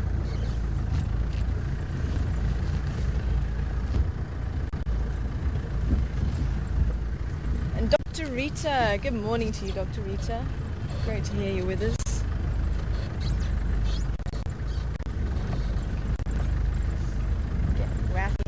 There. Yes. Sorry, mister. Can you see the giraffe through there? Yeah.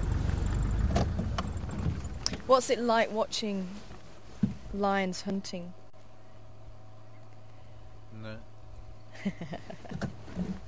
Giraffe moved. That's not on. It is very surreal, I think. Okay. Very surreal to watch lions hunting. Giraffe just doesn't want to be on camera. Okay, well let's try from the other side. I've watched the hunt, and most times I've watched it's been unsuccessful. The time that we actually had from start to finish, we watched the stalking. It was actually here on Buffelshoek Cut Line. And we'd seen the Unkahumas, and they'd been lying down, and they hadn't really been doing much, so we left them to it, and I wanted to head back when it got a little bit cooler. Sorry, zebra. Where did giraffe go now?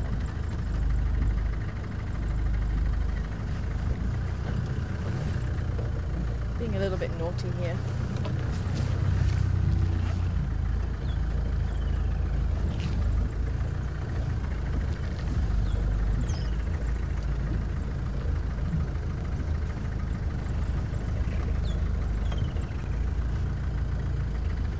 Anybody else? We're following the scent of a leopard.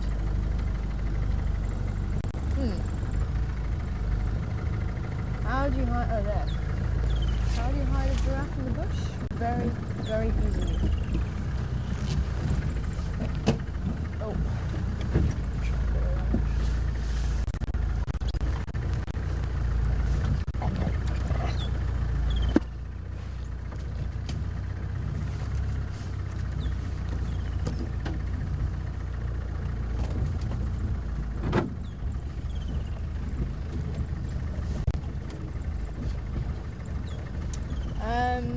Hold on, Speedway. So yeah, we were on Buffelshoek Cut Line and we saw the buffalo run across the road, or walk across the road actually, and we carried on towards Tamborti Dam.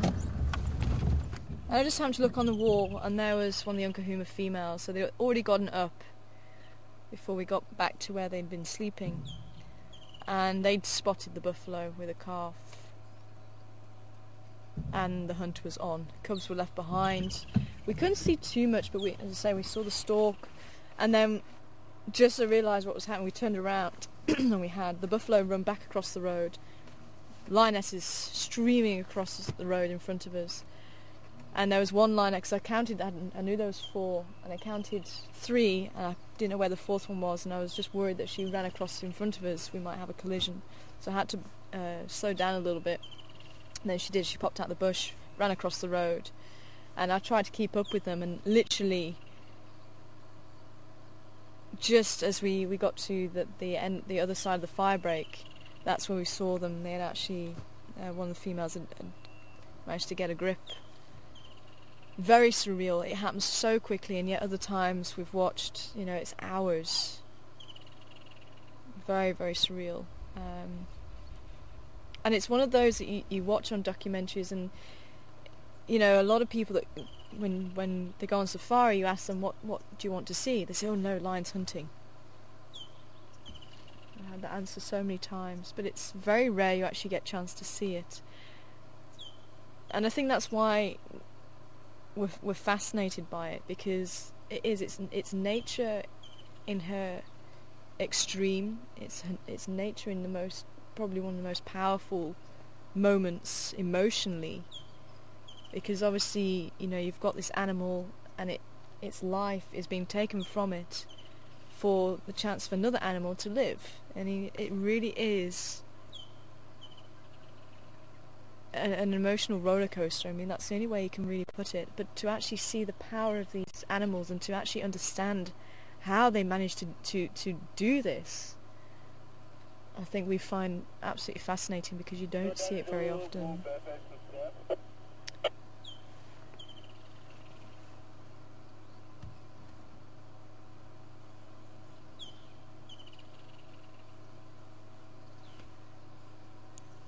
Impala are watching something.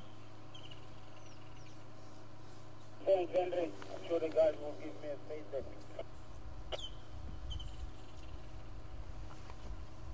Could be this giraffe's on its own, could be there's other members of a herd that it's with somewhere off into the bush. Maybe that's what the impala are watching. What's up, ladies? There's only one or two watching while they're chewing the cud. Giraffe doesn't seem too bothered.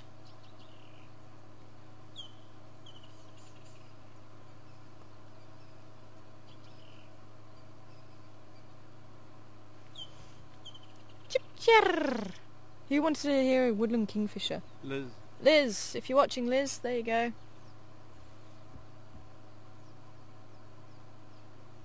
They've really found their voice now. Okay. I had a really nice sighting of giraffe yesterday. I'm still keen to head back to those impala legs. See if we can bump into our favourite family. One of our favourite families. Our favourite leopard family. We didn't really see the zebra either, did we? Sorry, zebra. I thought I came in that way. I thought I was free.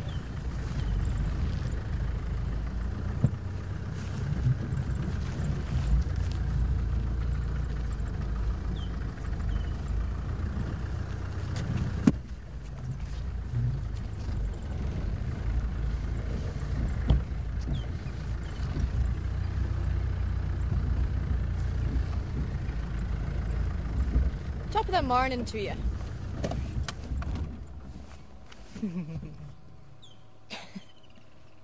I know, I'm crazy. Tell me about it.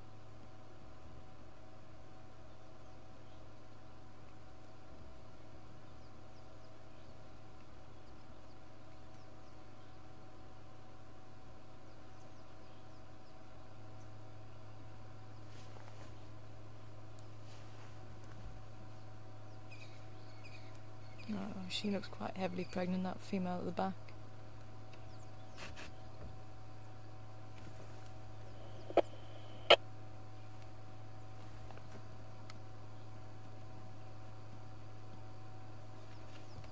All the animals are coming out to play. That's nice.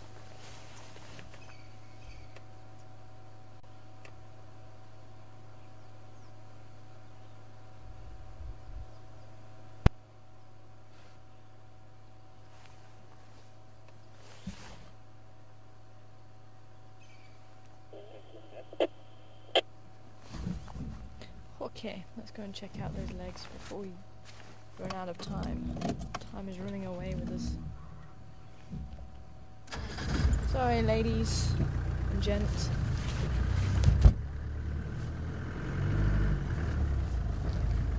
Last station, come again?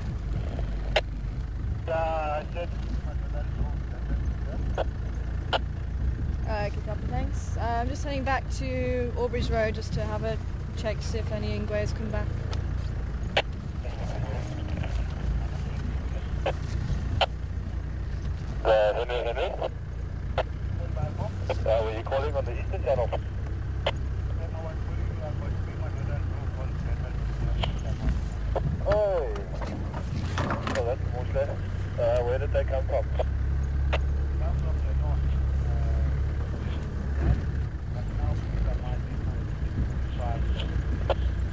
Okay.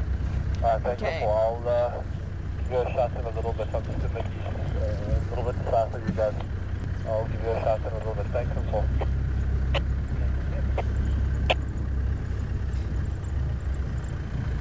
I wonder, we're actually quite far from Buffelshoek Dam, but I definitely want to try and make my way there.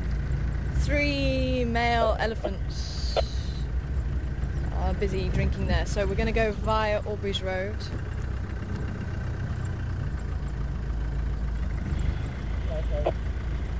So there's nothing on that dark bus, but I've just picked up on a majority equity on the fire brake, skipping into full again. Weird. Where?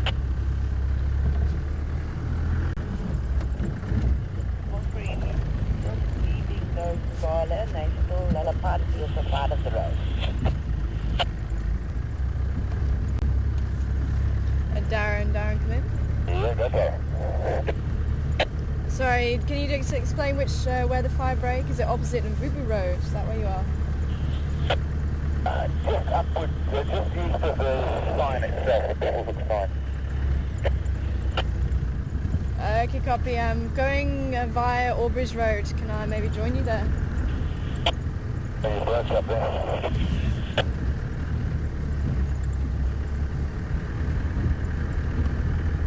Sorry, I didn't copy.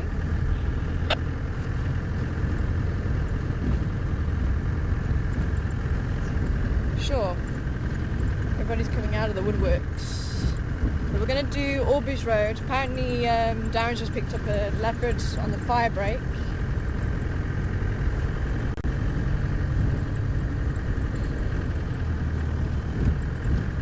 And I'm not too sure who it is. He said it's male leopard. Try and find out who it is. So I do want to swing by Albury's Road and just see if they have returned.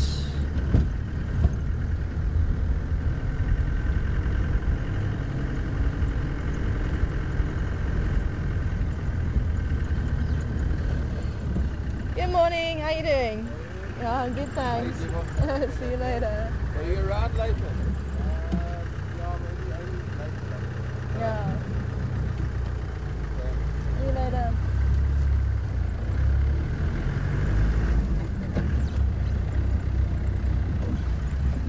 You look to be in a bit of a rush.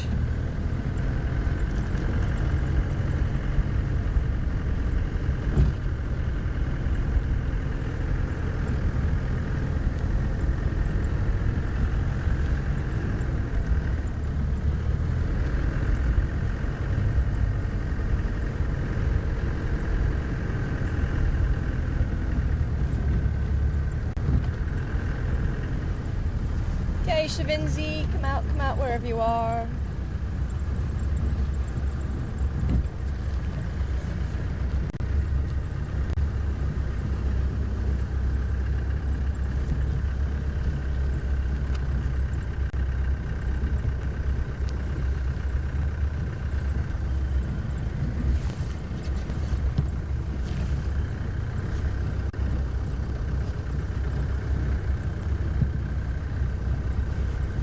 I'll tell you something, it's still a thrill to see a leopard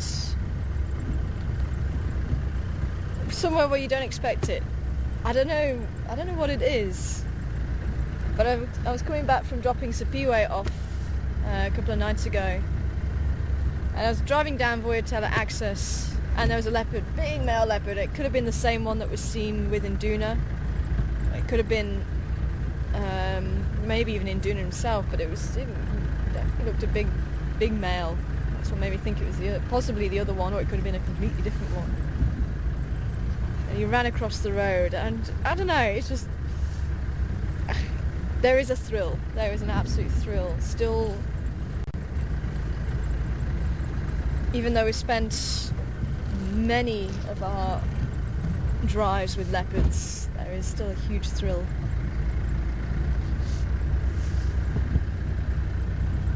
Seeing something on the road, or popping out of the road, but definitely leopards is one of the biggest ones.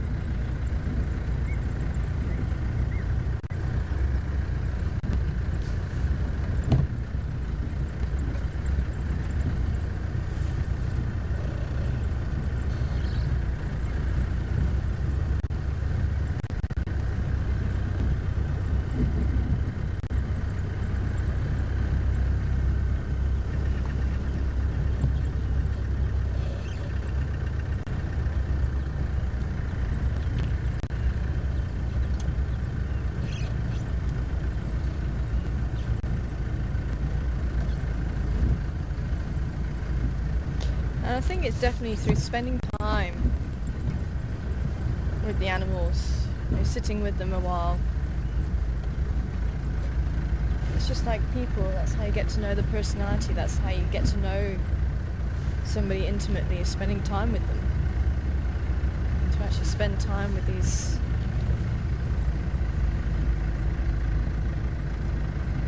special creatures.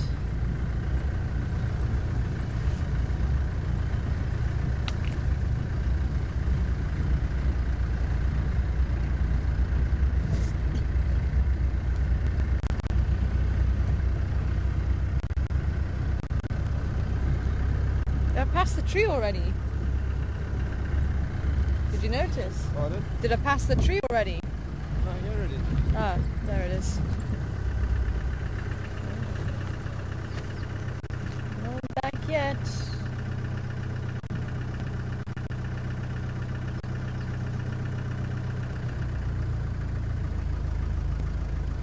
So I'm not fully convinced that anybody is going to come back.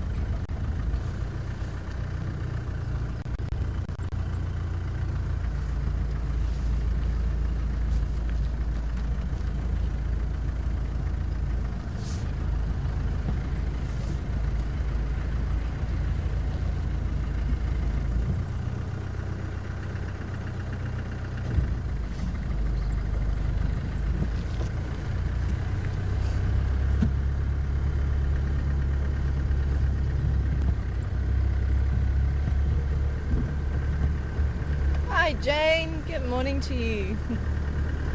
Do lions sleep as much as domestic cats? Oh yes.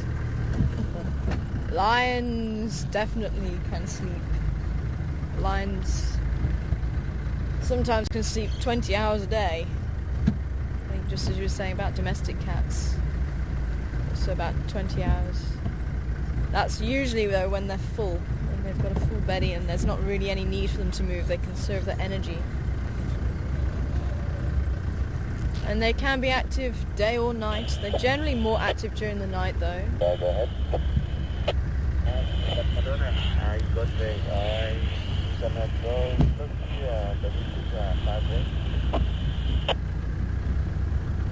Well, we're somebody down in the block.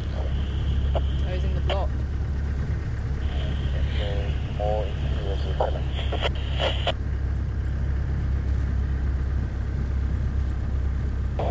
Yeah, I'm heading towards the fire guard at the moment. I'm trying to keep up with him.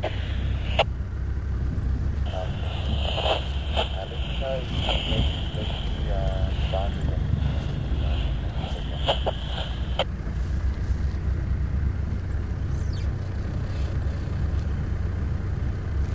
So he is on Mvubu, well, close to Mvubu Road. Sounds like he's actually in the bush at the moment.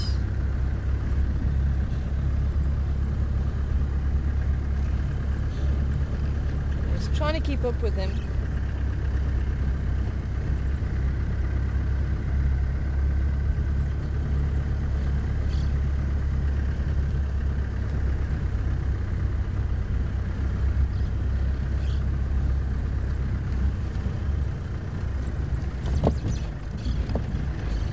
Darren, come in.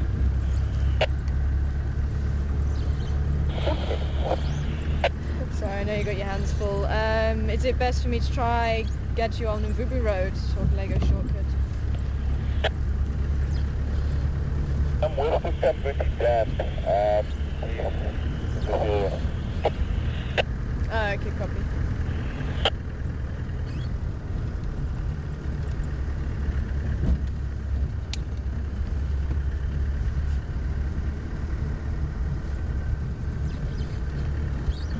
West of Tamborti Dam in the clearing, so I'd say it's somewhere here.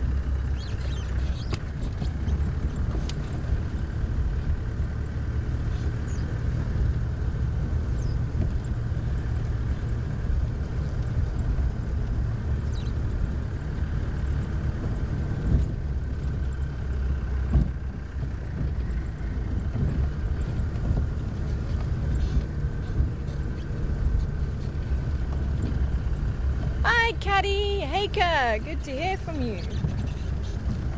Guten Tag. Guten Morgen.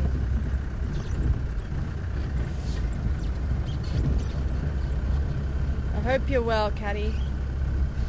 And I've not seen any sunflowers. Sorry.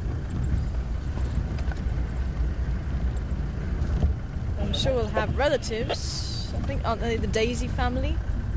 Sunflowers.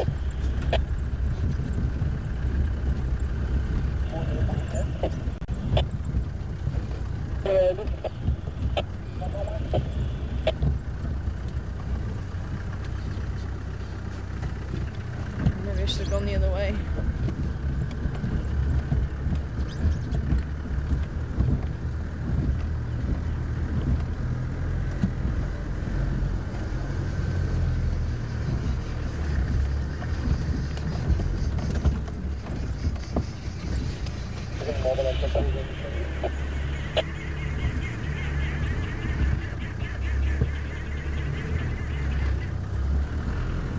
Just say the name again for me.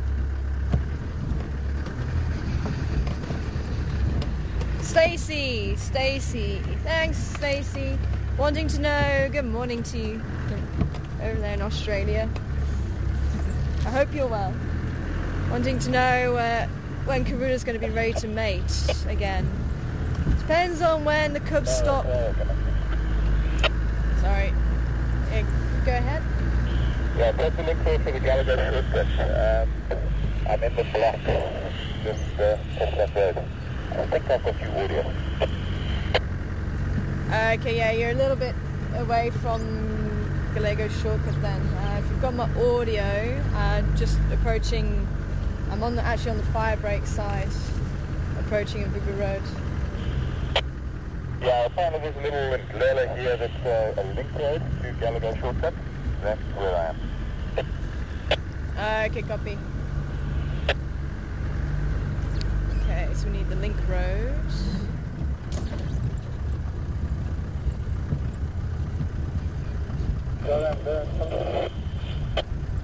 That's it. Now, what do you got there? Young Madrid England. Actually, just from getting that link road's back that way, isn't it? Or is it just? Oh no, it's just up ahead, I think. Forget. No, it is back that way, isn't it? The link road to Gallego shortcut. Yeah. Ah, we need to turn around then. The track's going off the fire break. No, he said he was in this clearing here, but I think he said he's by the link road now, so we need to turn around. So the bucket, huge shortage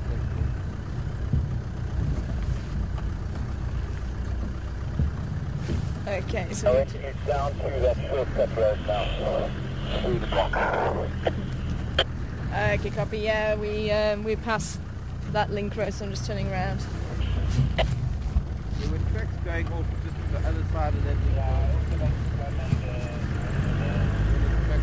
Yeah, he's saying he's on the link road now. So we'll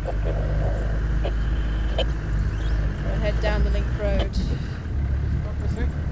Sorry? Stop a sec. What's that? Just want to look at something.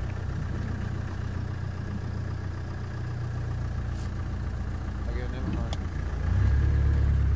The rock. Rock. The rock-shaped rock. Rock that looks like a giant foot. Ah.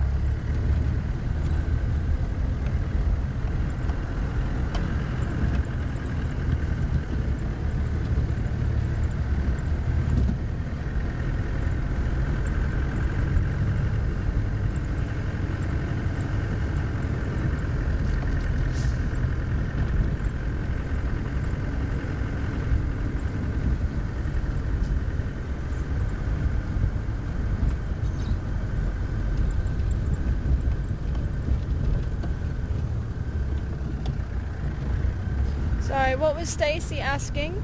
I got sidetracked there.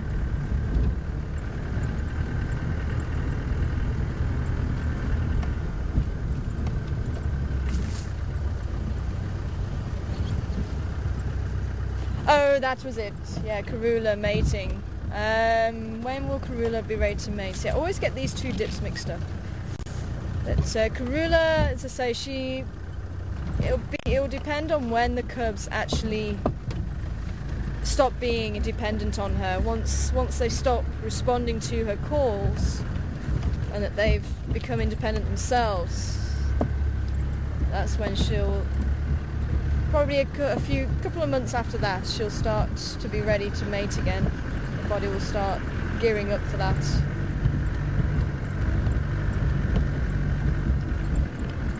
So it could be anywhere between 6 months and another year yet.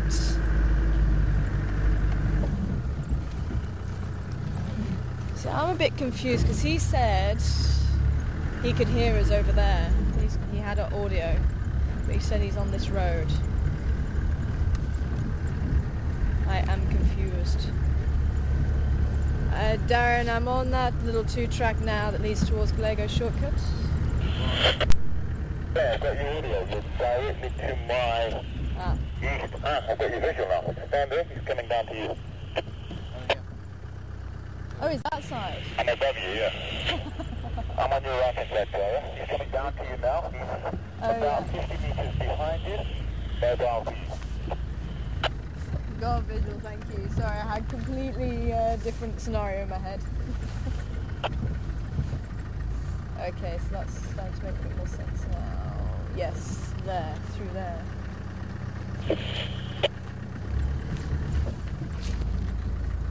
Sorry, Brad. It's in line with you now. He's come stationary where you are.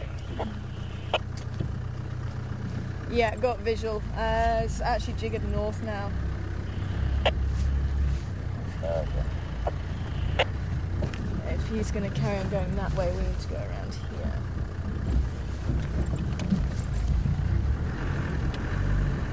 Try and get ahead of him if we can. Looks like a big male. I don't know. Have to see. Oh no, maybe not. I'm hoping if we can get this area here, it's going to be...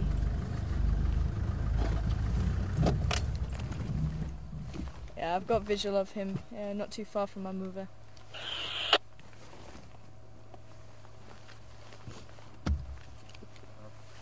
I know you can't see at all, I can't see anything either. I'm hoping he's going to come out into this open area here so we can see him nicely.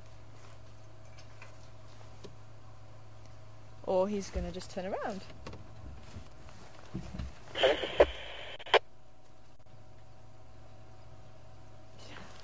I know who it is. Oh, he's looking a big boy now.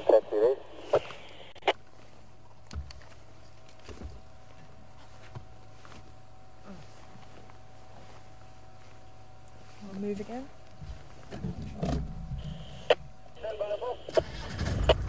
So, who is it, guys? See if anybody can see who it is.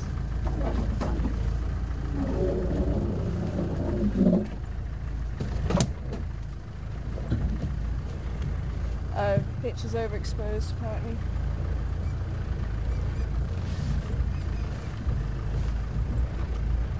You see him nicely through that.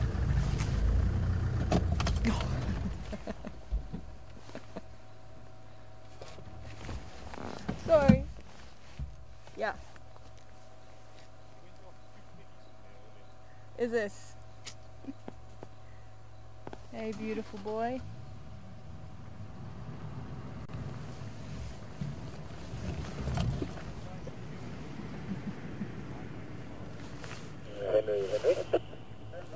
You just got the males to choose from.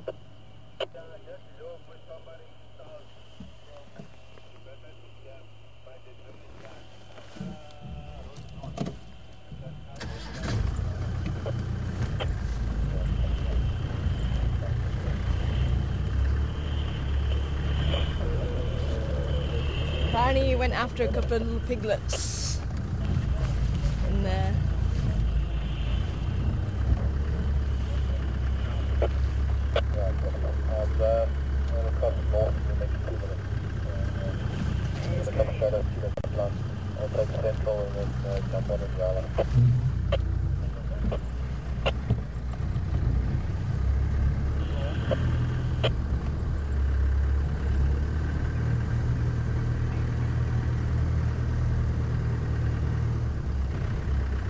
tail twitching for, mister?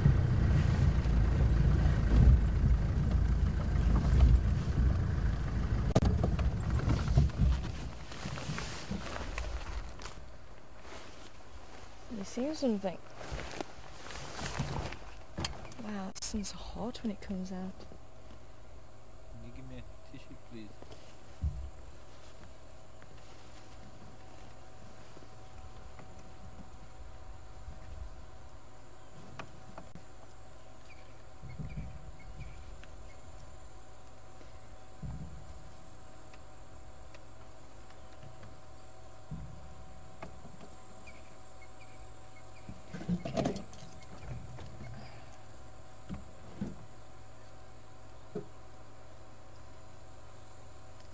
Darren is directly opposite you now. He's looking at something in the drainage line. Yeah, so much. Just getting visual. Can you still see him through there? Yeah. Stand by here and see which way it goes. Towards me. Negative is jiggered south.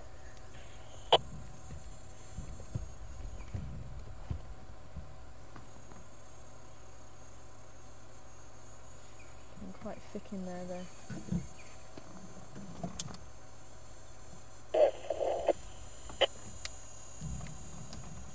Darren, I don't know if you copy, but he's jiggered south. So you gonna follow him through this? I'm not sure if I'm going to be able to get in through here. It's quite thick. I'll give it a go. Okay, I'll carry on the direction he's heading. We should pop up on the other side of the drainage. From here, probably Voyatella Lodge, the back of the rooms, or Vubu Road, one of the two.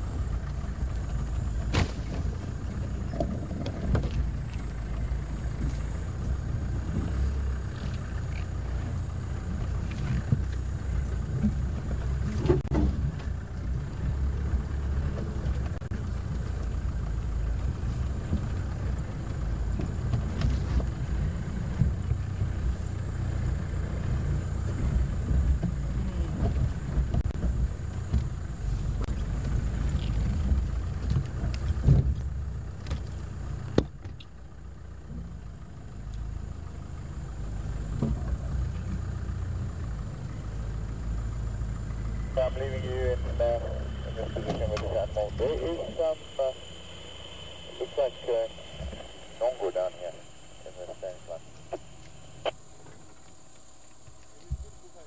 line. We just lost him in here.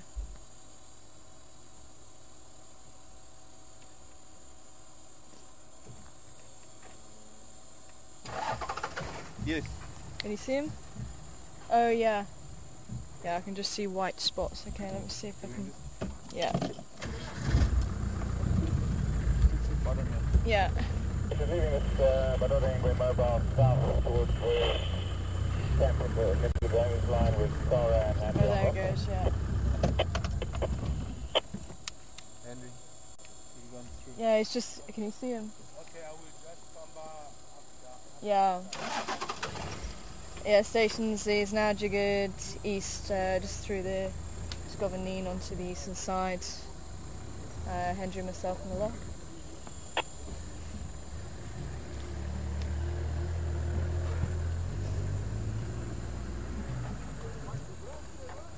Oops!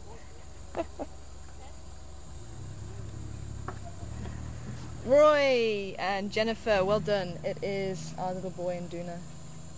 Well, not so little anymore. He's starting to get that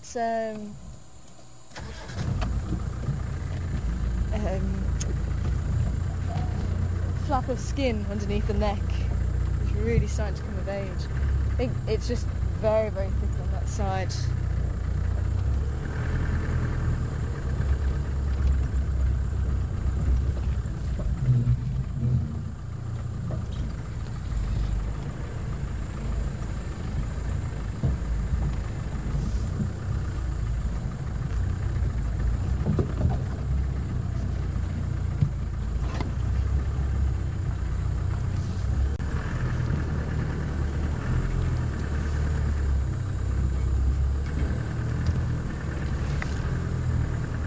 Is on mobile in the north.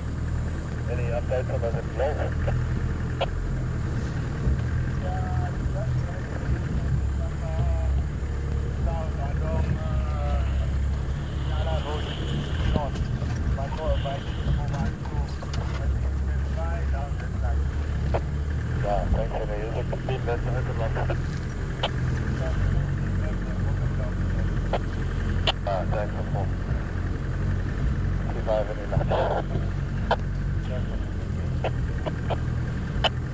Thanks, Andrew. I'm gonna pull out.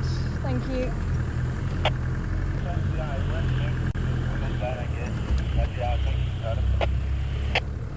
No, good copy. Apparently he went back into the drainage line. I think he's... did you hear about the Salalas, the 4 Salala females on Rebecca's Road? Yeah, well, Salala is north, anything else? Induna is just in the drainage line, just west of Mvubu Road. There's that little Scovanine, the other Scovanine on the fire break, and he went in there, jiggering north, south, everywhere, but he's in the drainage line. Ah, cool, thanks. Yeah, it's pretty thick in there. Yeah, well, I can imagine. Also, leftover bamba on Albury's Road, about halfway, just in the marula tree, about 1.5 meters, 2 meters off the ground. Apparently Lindsay was feeding last night, been by a couple of times, no sign of them at the moment. Big Marla. And Pimpan, there's not much left. I'm not sure if they're actually going to go back. Maybe Karula picked them up last night, but just let you know it's there.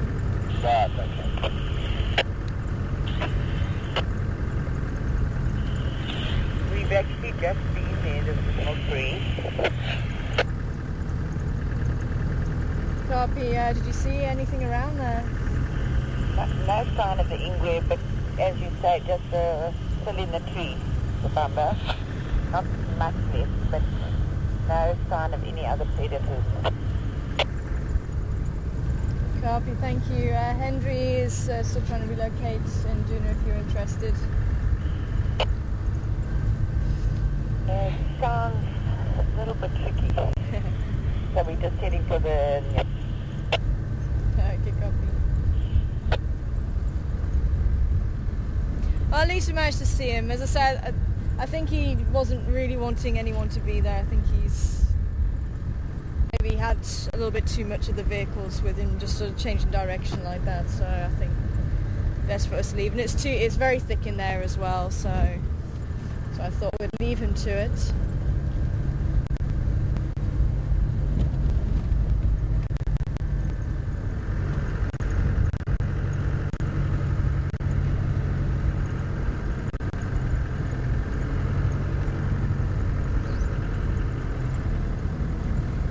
Those 3 big elephants went down to Nyala Road south, so let's mosey on over there, see if we have any luck.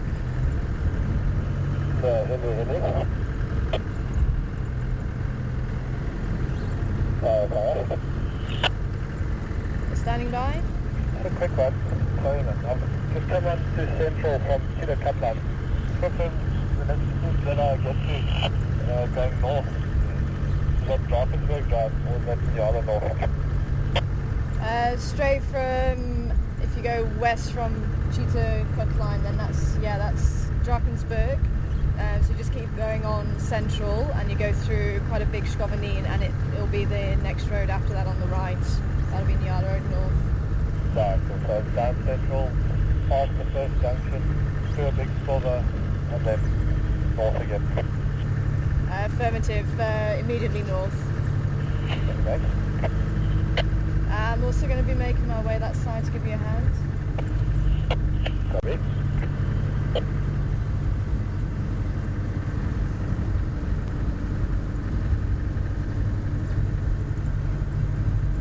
Sorry, Sipiwe, go ahead.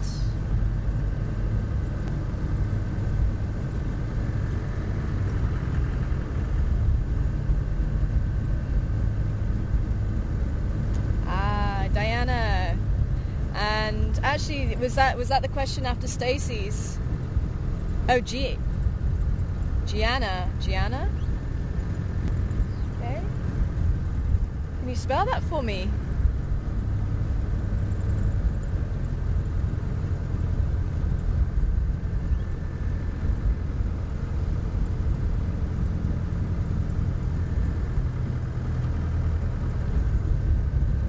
A new name.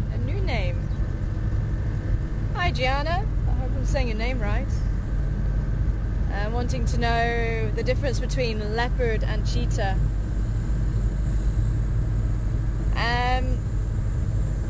Sure. I'll have to try and see if I can show you in a book or something. But wow, you're flying. Some low life flying going on here. The easiest way is actually looking at the rosettes, or the spots on the body. Leopards have rosettes. Don't want to get in your way. You're going to run me over. But yeah.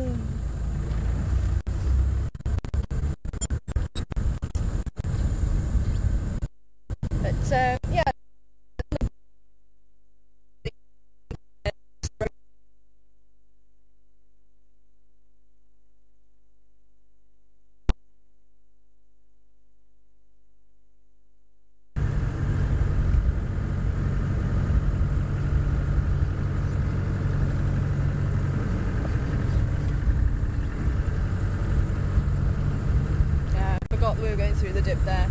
So the little rosettes, little rings on the body of the leopard, they still have the black spots on the face. On the cheetah, they have black spots all over the body. Full black spots, they don't have the rosettes. On the face of the cheetah, they have the black tear marks. Come down from the eye, down the side of the nose and around the mouth. Very characteristic of the cheetah, so you look for those black tear marks on the face. Whereas the leopard don't have that. Leopards have a clear face when it comes to things like that, just the spots all over the face.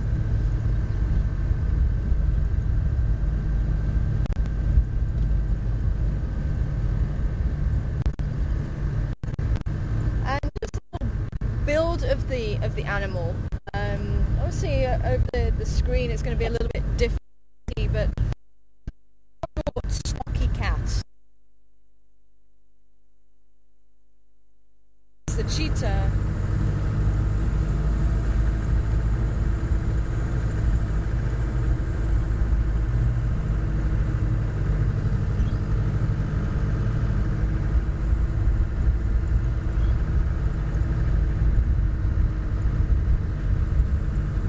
Might lose you again. I was hoping that the clouds were going to make this a better signal area. 6 of one, half dozen the other. Which one do we go for?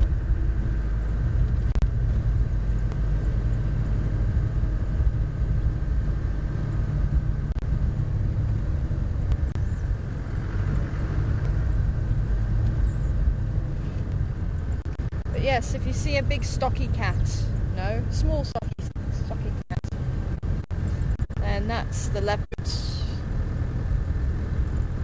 Whereas the cheetah is quite a tall, slender cat. Taller than a leopard, but certainly the legs look much longer. They're streamlined. They've got a very thin body. So tall and thin, like a supermodel. Small and stocky, like me. He's a leopard.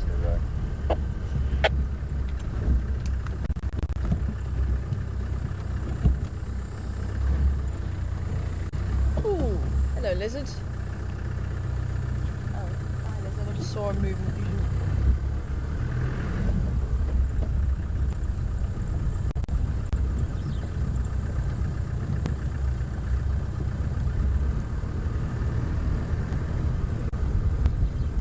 Ryan Quinn. Yeah, on the road north. Okay, copy. Just a Buffalo's Hook down now. I'm just going off into the front end a little bit. It's looks alright, so I'm going to follow it. They keep going the way they're going. It's going to get quite quick. Okay, copy. Yeah, I'm not gonna stop by Buffalo's Hook. Someone's boozering here. We won't interrupt their drinks break.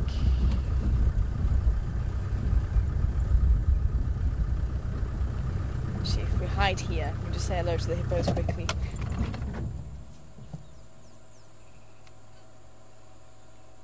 Hello, hippo. Multiplying.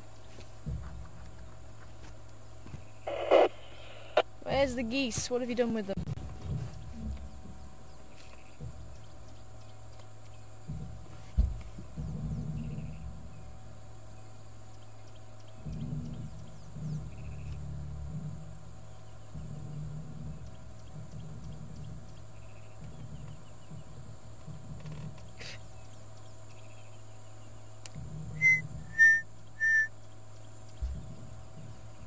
Oh, little baby. That was the same baby from yesterday.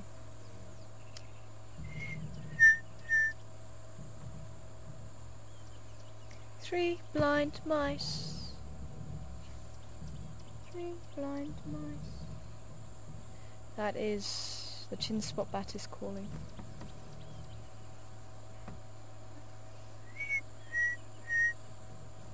Ooh.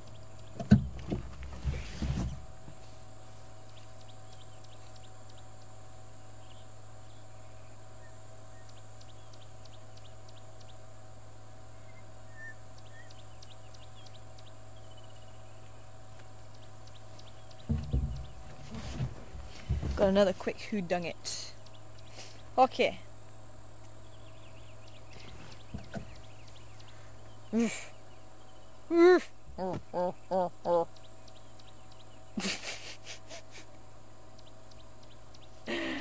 I think I'll have to keep practicing that one. But yes, a quick whodunit. There you go. Little pellet this time. Got it from a small pile just over the way there. Look how small it is. Quite bullet shaped.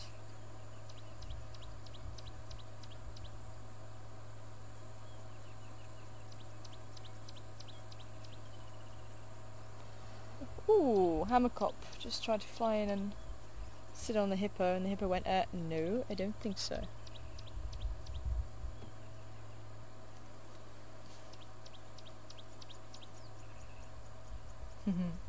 So there you go, questions@juma.com. You dung it. And think, we're at Buffalo's Hook Dam. Think of what we usually see here. That should help you. Okay, let's move on.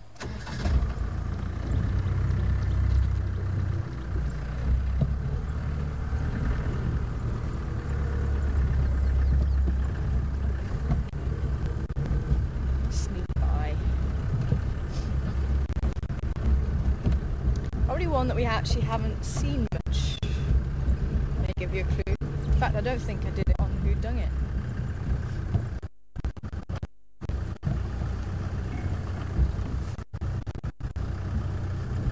See, now there's some belly dung. Does it have a dung beetle on it?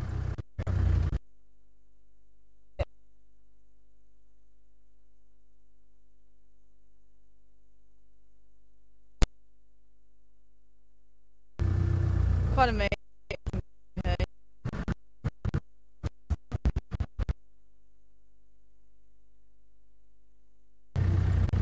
went up that way.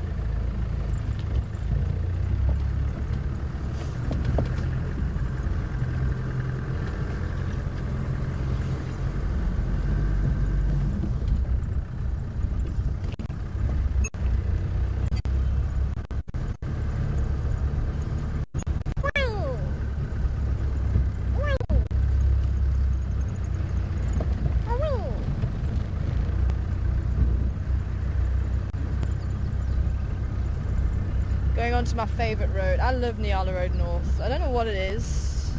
I just think it's a beautiful little road.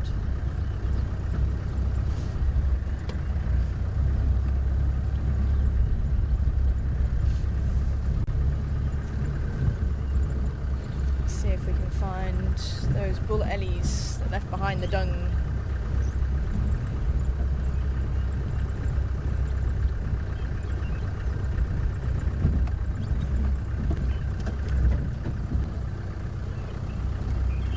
And that's where they were last seen.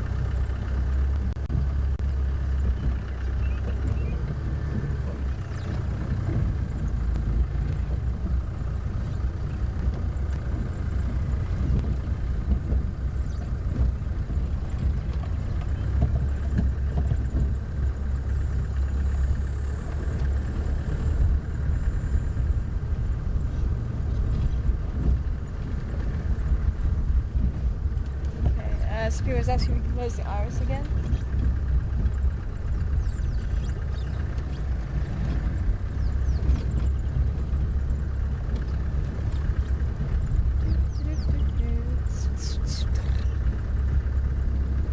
On the southern side, the guiding name, that's to the church line. I'm giving it up and down.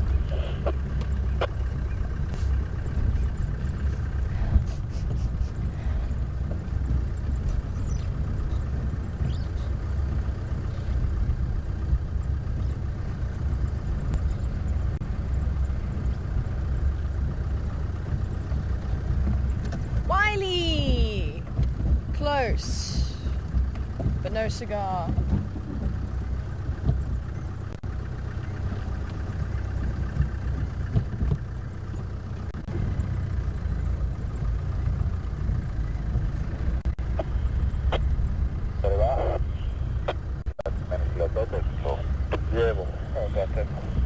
Just lost him now. He's gonna do some 6 foot. Carrying on down. Big bush. Back now to the other normal trees that pop out again. Stop again. Stop.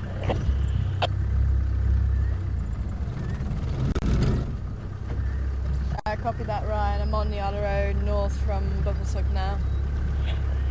We keep coming, Sarah. Which direction did they head in? We're walking parallel with the Induna. Oh, okay.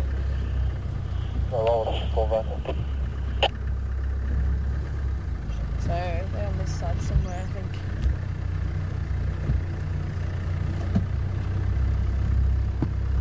So not in Parda dung, guys. Not in Parda dung. Close though. Very, very close. But slightly bigger. The animal's slightly bigger too.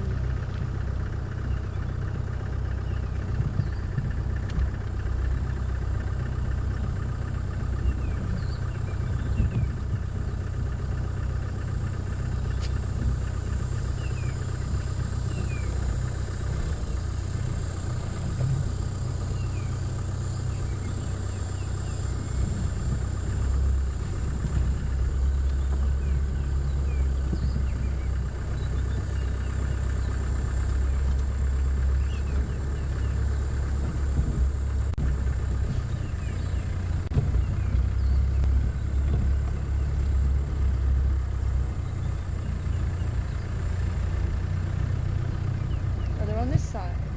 Okay. There.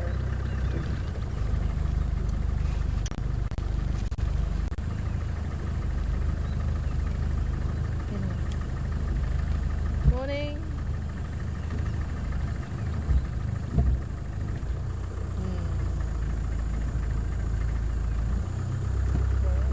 Let's see.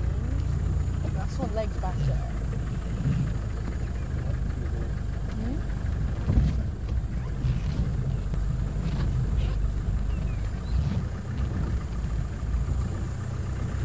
Go just off here, we might just see him, but I would like to get around that way if I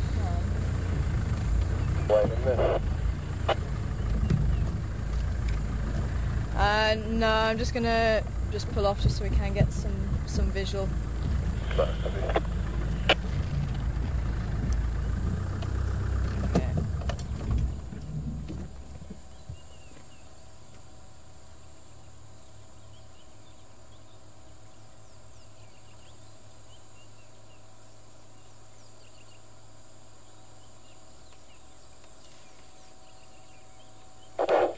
Gary Cutler.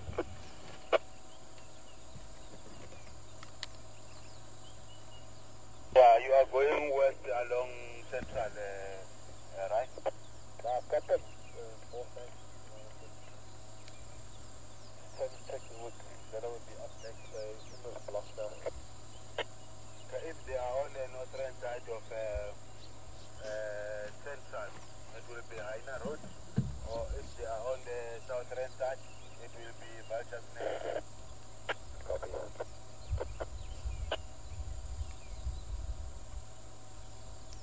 Yeah, the next one will be Hyena Road, but that's still a little way.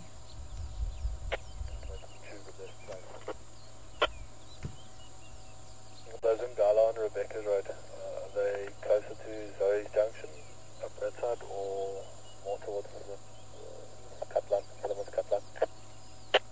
Closer to Philemon's Cut Line. There were Lalapans right next to the Indlela. I think the way there's a lot of fambering, it looks like they're probably going to head down towards Central.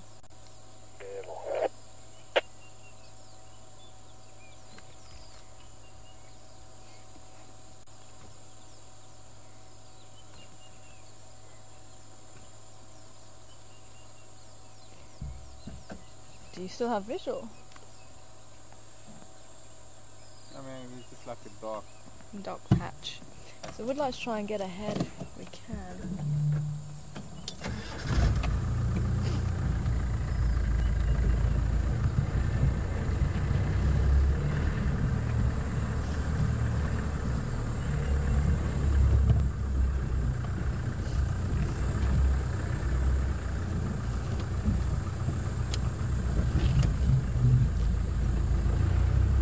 Daker dung. Nope.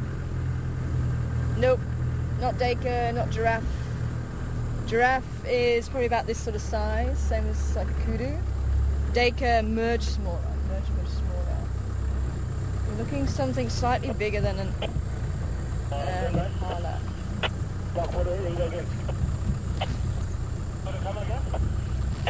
Nope.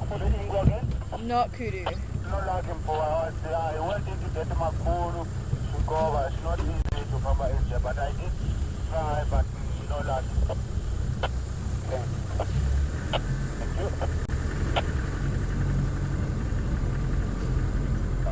I'm really leaving these, what I said, 3 meter and long down at the Yara North. With power and buffer.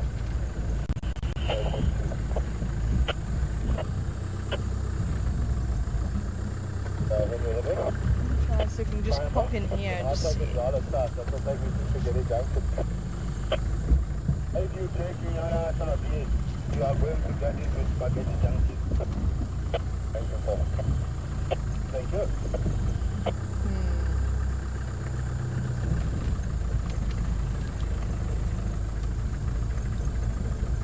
Hoping there might be an easy way in there.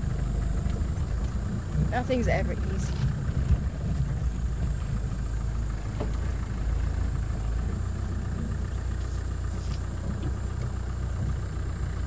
So we're not walking that fast. I thought if we could sneak in there, we might just get a visual of them.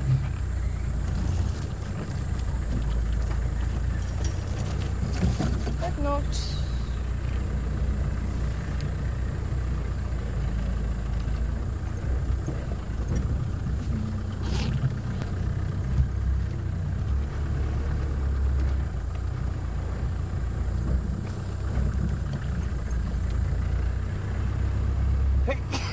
Bless you.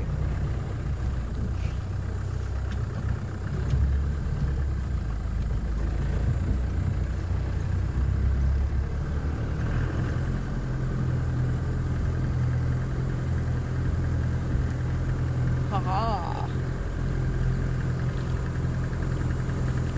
This one's baffled a few people.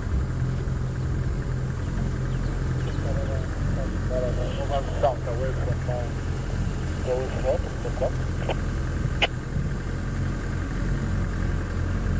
Sorry, Jack, what's that? Salas are somewhere south, away from where they were this morning in the block. Ah, lions are on the move. They're heading south. Are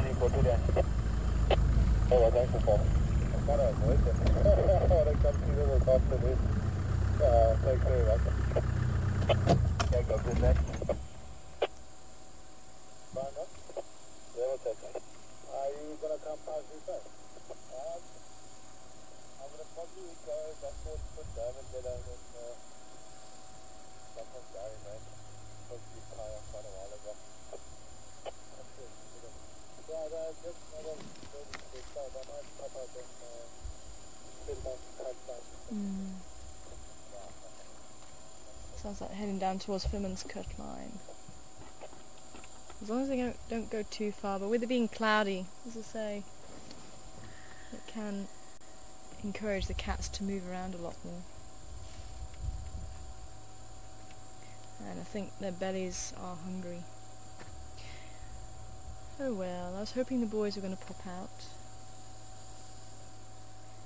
Obviously there's some tasty treats in there.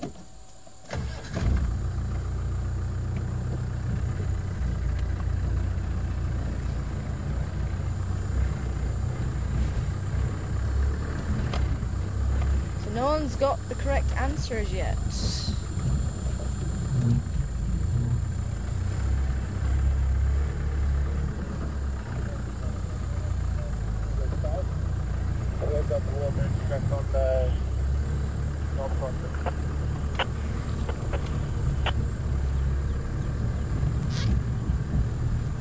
Stations lost visual of the three Medora and Love, still slowly mobile, parallel to Nyala Road north in a southerly direction.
Dung beetle.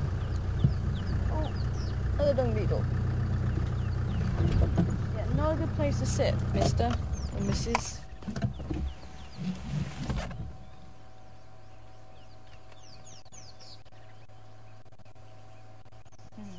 Plum coloured dung beetle. Oh, not plum. Copper coloured.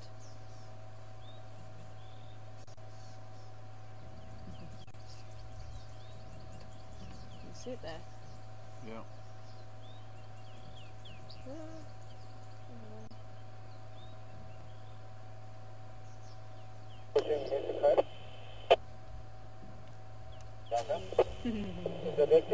Or he's going to fly straight for me. I saved your life from my wheel.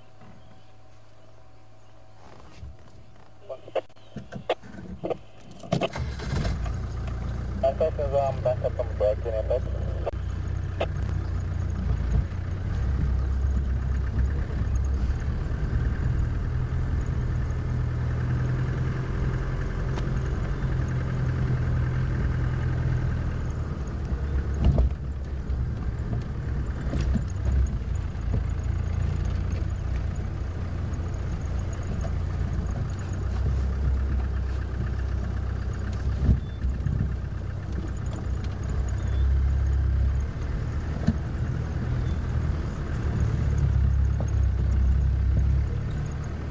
It sounds like someone's going to go and check the hyena den again.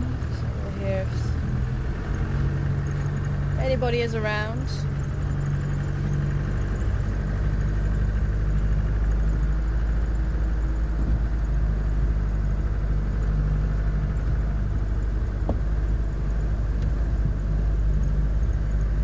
Yeah, plum colours are slightly smaller. Tend to be more nocturnal than the copper coloured dung beetles. They seem to be the most common dung beetle that we have here.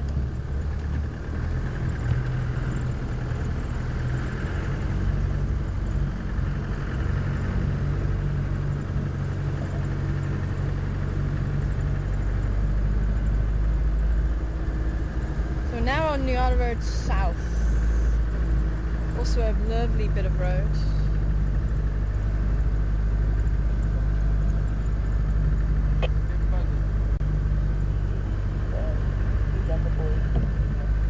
I was just seeing if we could actually get a nice view of it, but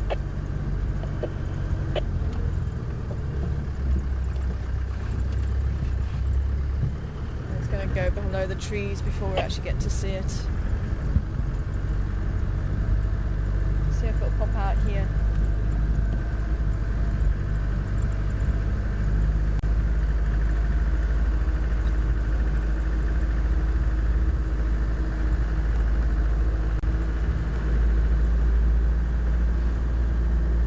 Ooh, lots of dung beetles flying in. Lots of buffalo dung.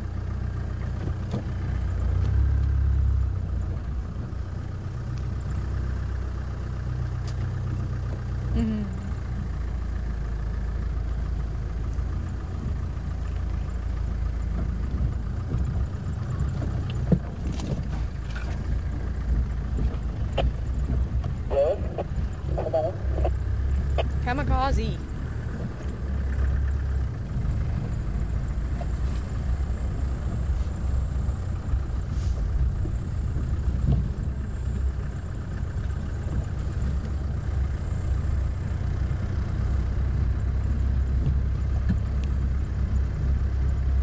Ah, we're getting closer.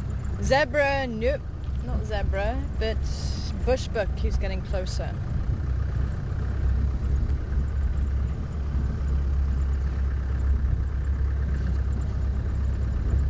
Bushbuck will be a little bit smaller than that.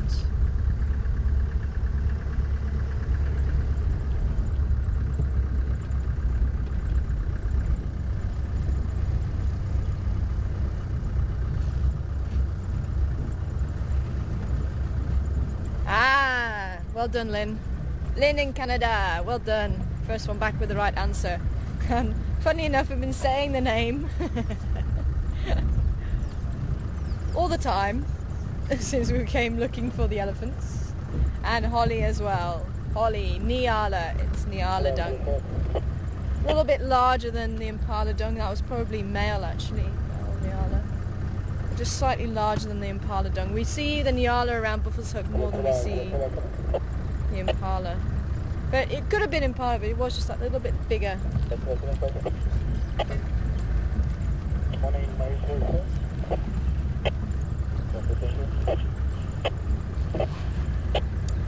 So well done. Gentlemen in the north, I'll see you guys later.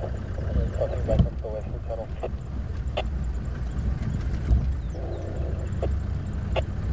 Come back. Bad. Not quite a say with your birding, right? Durable. Okay. Virtual starling. Do you know about them nesting in holes in trees like bobbers?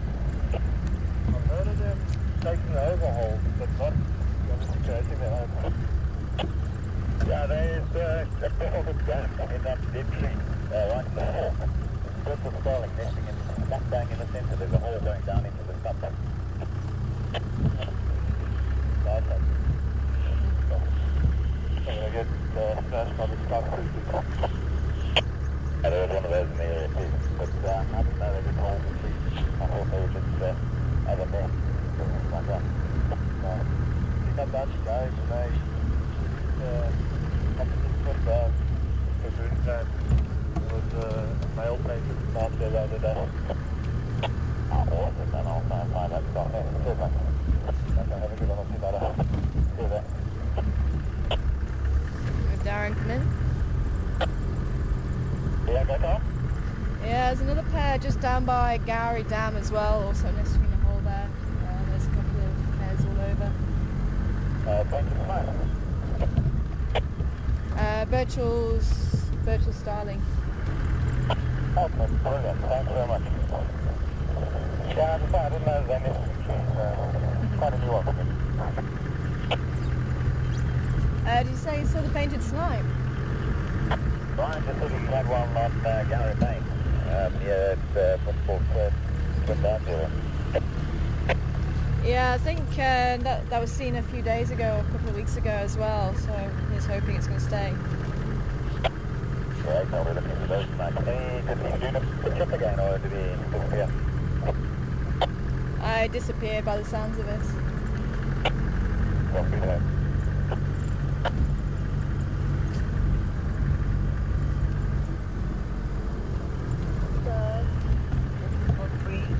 Thanks for your help.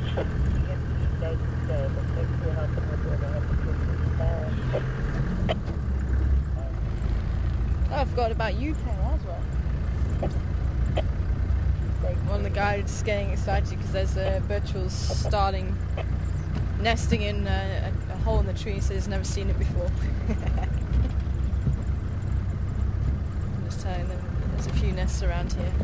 And I forgot about the one just behind us, actually, in the leadwood. They'd rather take over the holes of other birds rather than build their own.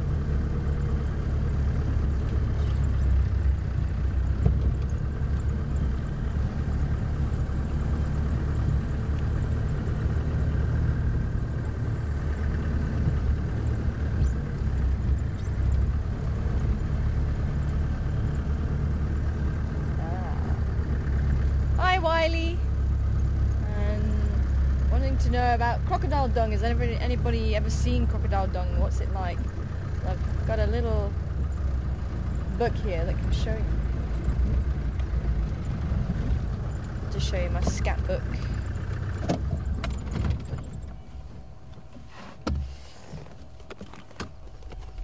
So I think this one actually has it in.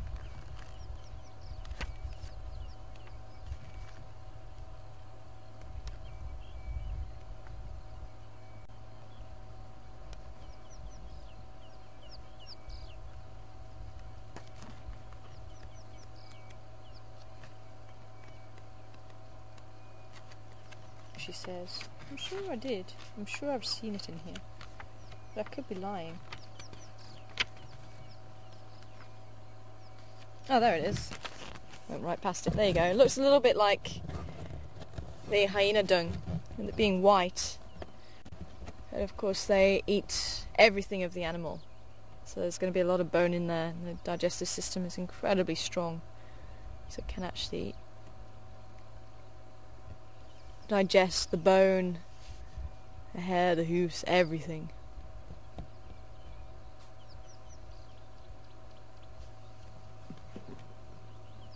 So that is, I think this is supposed to be a centimetre scale, so that'll be 1, 2, 3, 4. It's a 10 centimetre scale. So that would be 10, what would be my finger, 3, 13. So you're looking at about 15 centimetres long.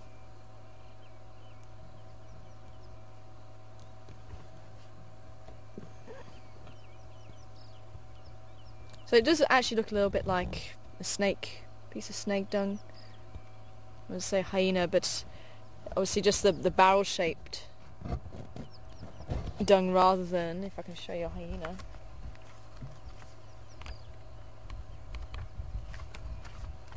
There you go. The hyenas tends to be segmented and looks more like, you know, your dog dung, I suppose, rather than just barrel-shaped. Great little book, this. It caught my eye one day in the shop. So, Scatology by Kevin Murray. And I think that dung that we found the other day is snail dung. The spiral one. Unfortunately, it doesn't have the snail in here.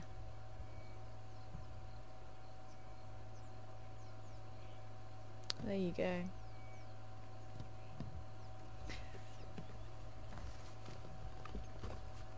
Sorry.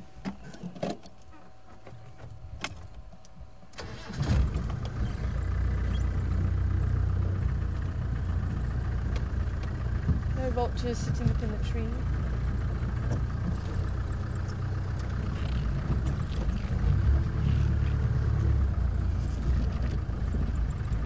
What are you running from, Impala?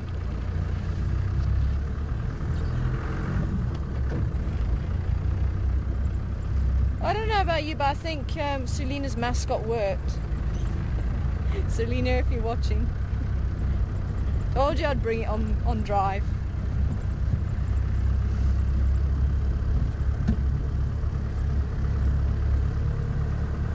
She should sit up here. Then everyone will laugh at us. It's going on safari. Take your pictures. I see I left the tag on. She wrote a nice little message on there.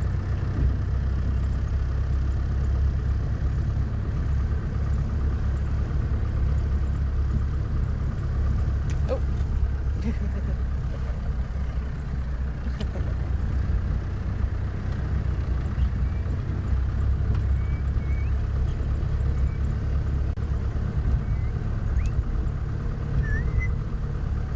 Bobo calling. Sure. Somebody was scraping their feet, probably just a little bit too heavy. Took out a whole clump of grass. Yes, like. It's probably the rhino. Yep.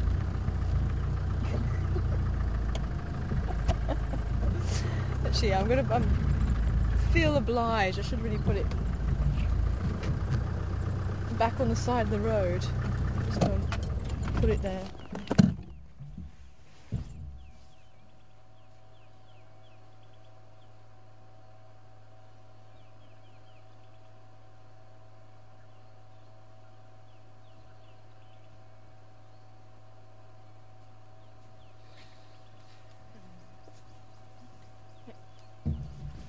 Bull rhino getting a bit carried away with marking his territory.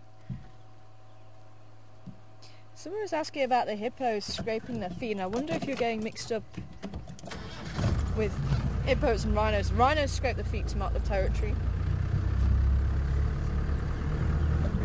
usually in their dung midden.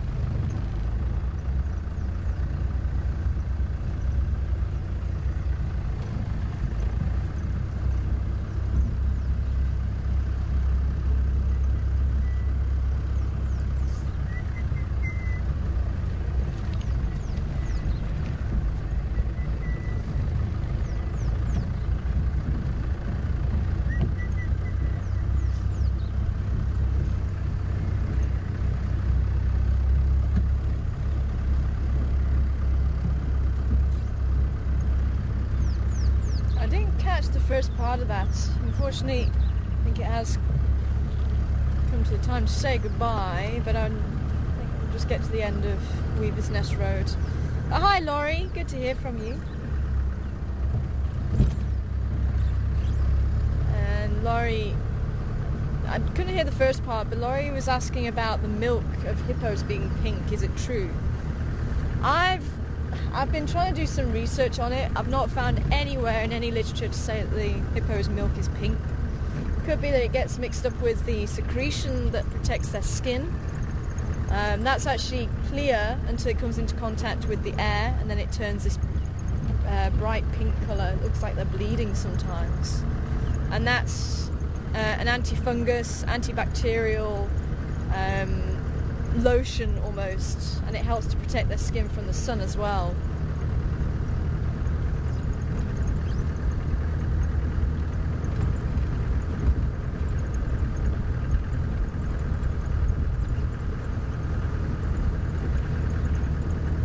Yeah. Okay, a quick question about giraffe. Go on then. From Kathy and Deanna.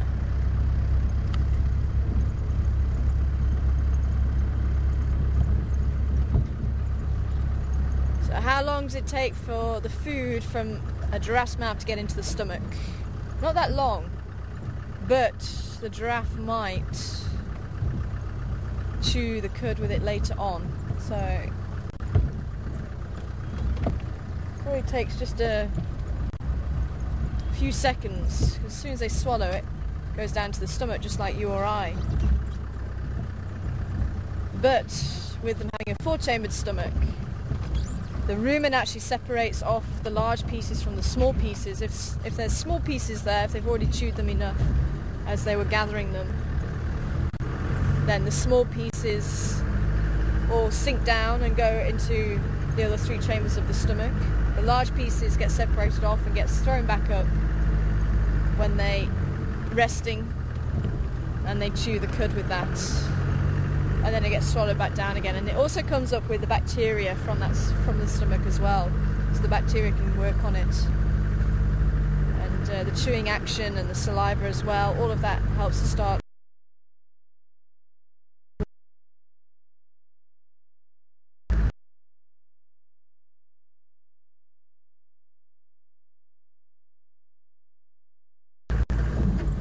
So I'm kind of in mid-flow here now. I'm going to go to the quarantine area.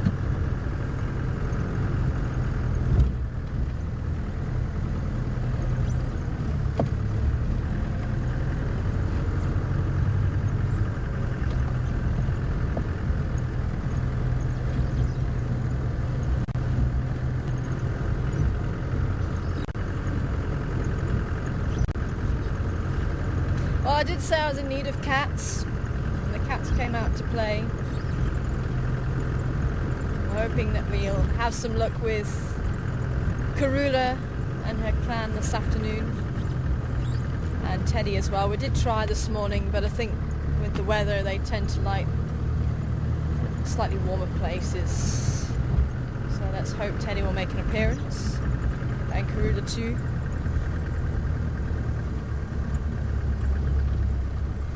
Maybe even the Garragang. We did check in on where the Garragang like to sleep if they're up this way, but unfortunately not. It wasn't meant to be. But I'm just so chuffed the Salalas came by. With any luck they'll be somewhere near Philemon's cut line this afternoon. Keep everything crossed. We're going to do it slightly different this afternoon, but it will still be normal time, 4 o'clock Central Africa time. And for those of you who would like to keep up with us, I'm sure each of us are going to be keeping our Facebook pages, our profile, our public Facebook page as well as our private. But I've also set up a blog spot. So tara-piri.blogspot.com, and I have got that link up on Facebook, and also on the blog I've put the link to the calendars as well, so if anybody's wanting to buy a calendar of the animals, the pictures that I've taken over the last couple of years. I've redone the one that we did for the Children of Dixie. I've put next year's dates on, so if anybody missed out. But the money won't go to the Children of Dixie this year. I have stated that, because as I say, I don't know where I'm going to be, so it's going to be difficult for me to make sure they get the money. So I've dropped the price. But remember, that calendar has 13 months rather than 12, so that's why it's a little bit more expensive than the other one. So I dropped the price as much as I could. And our giraffe came out again. So I think on the giraffe note, seems we had a giraffe question. Seems fitting to say goodbye with a giraffe in the distance.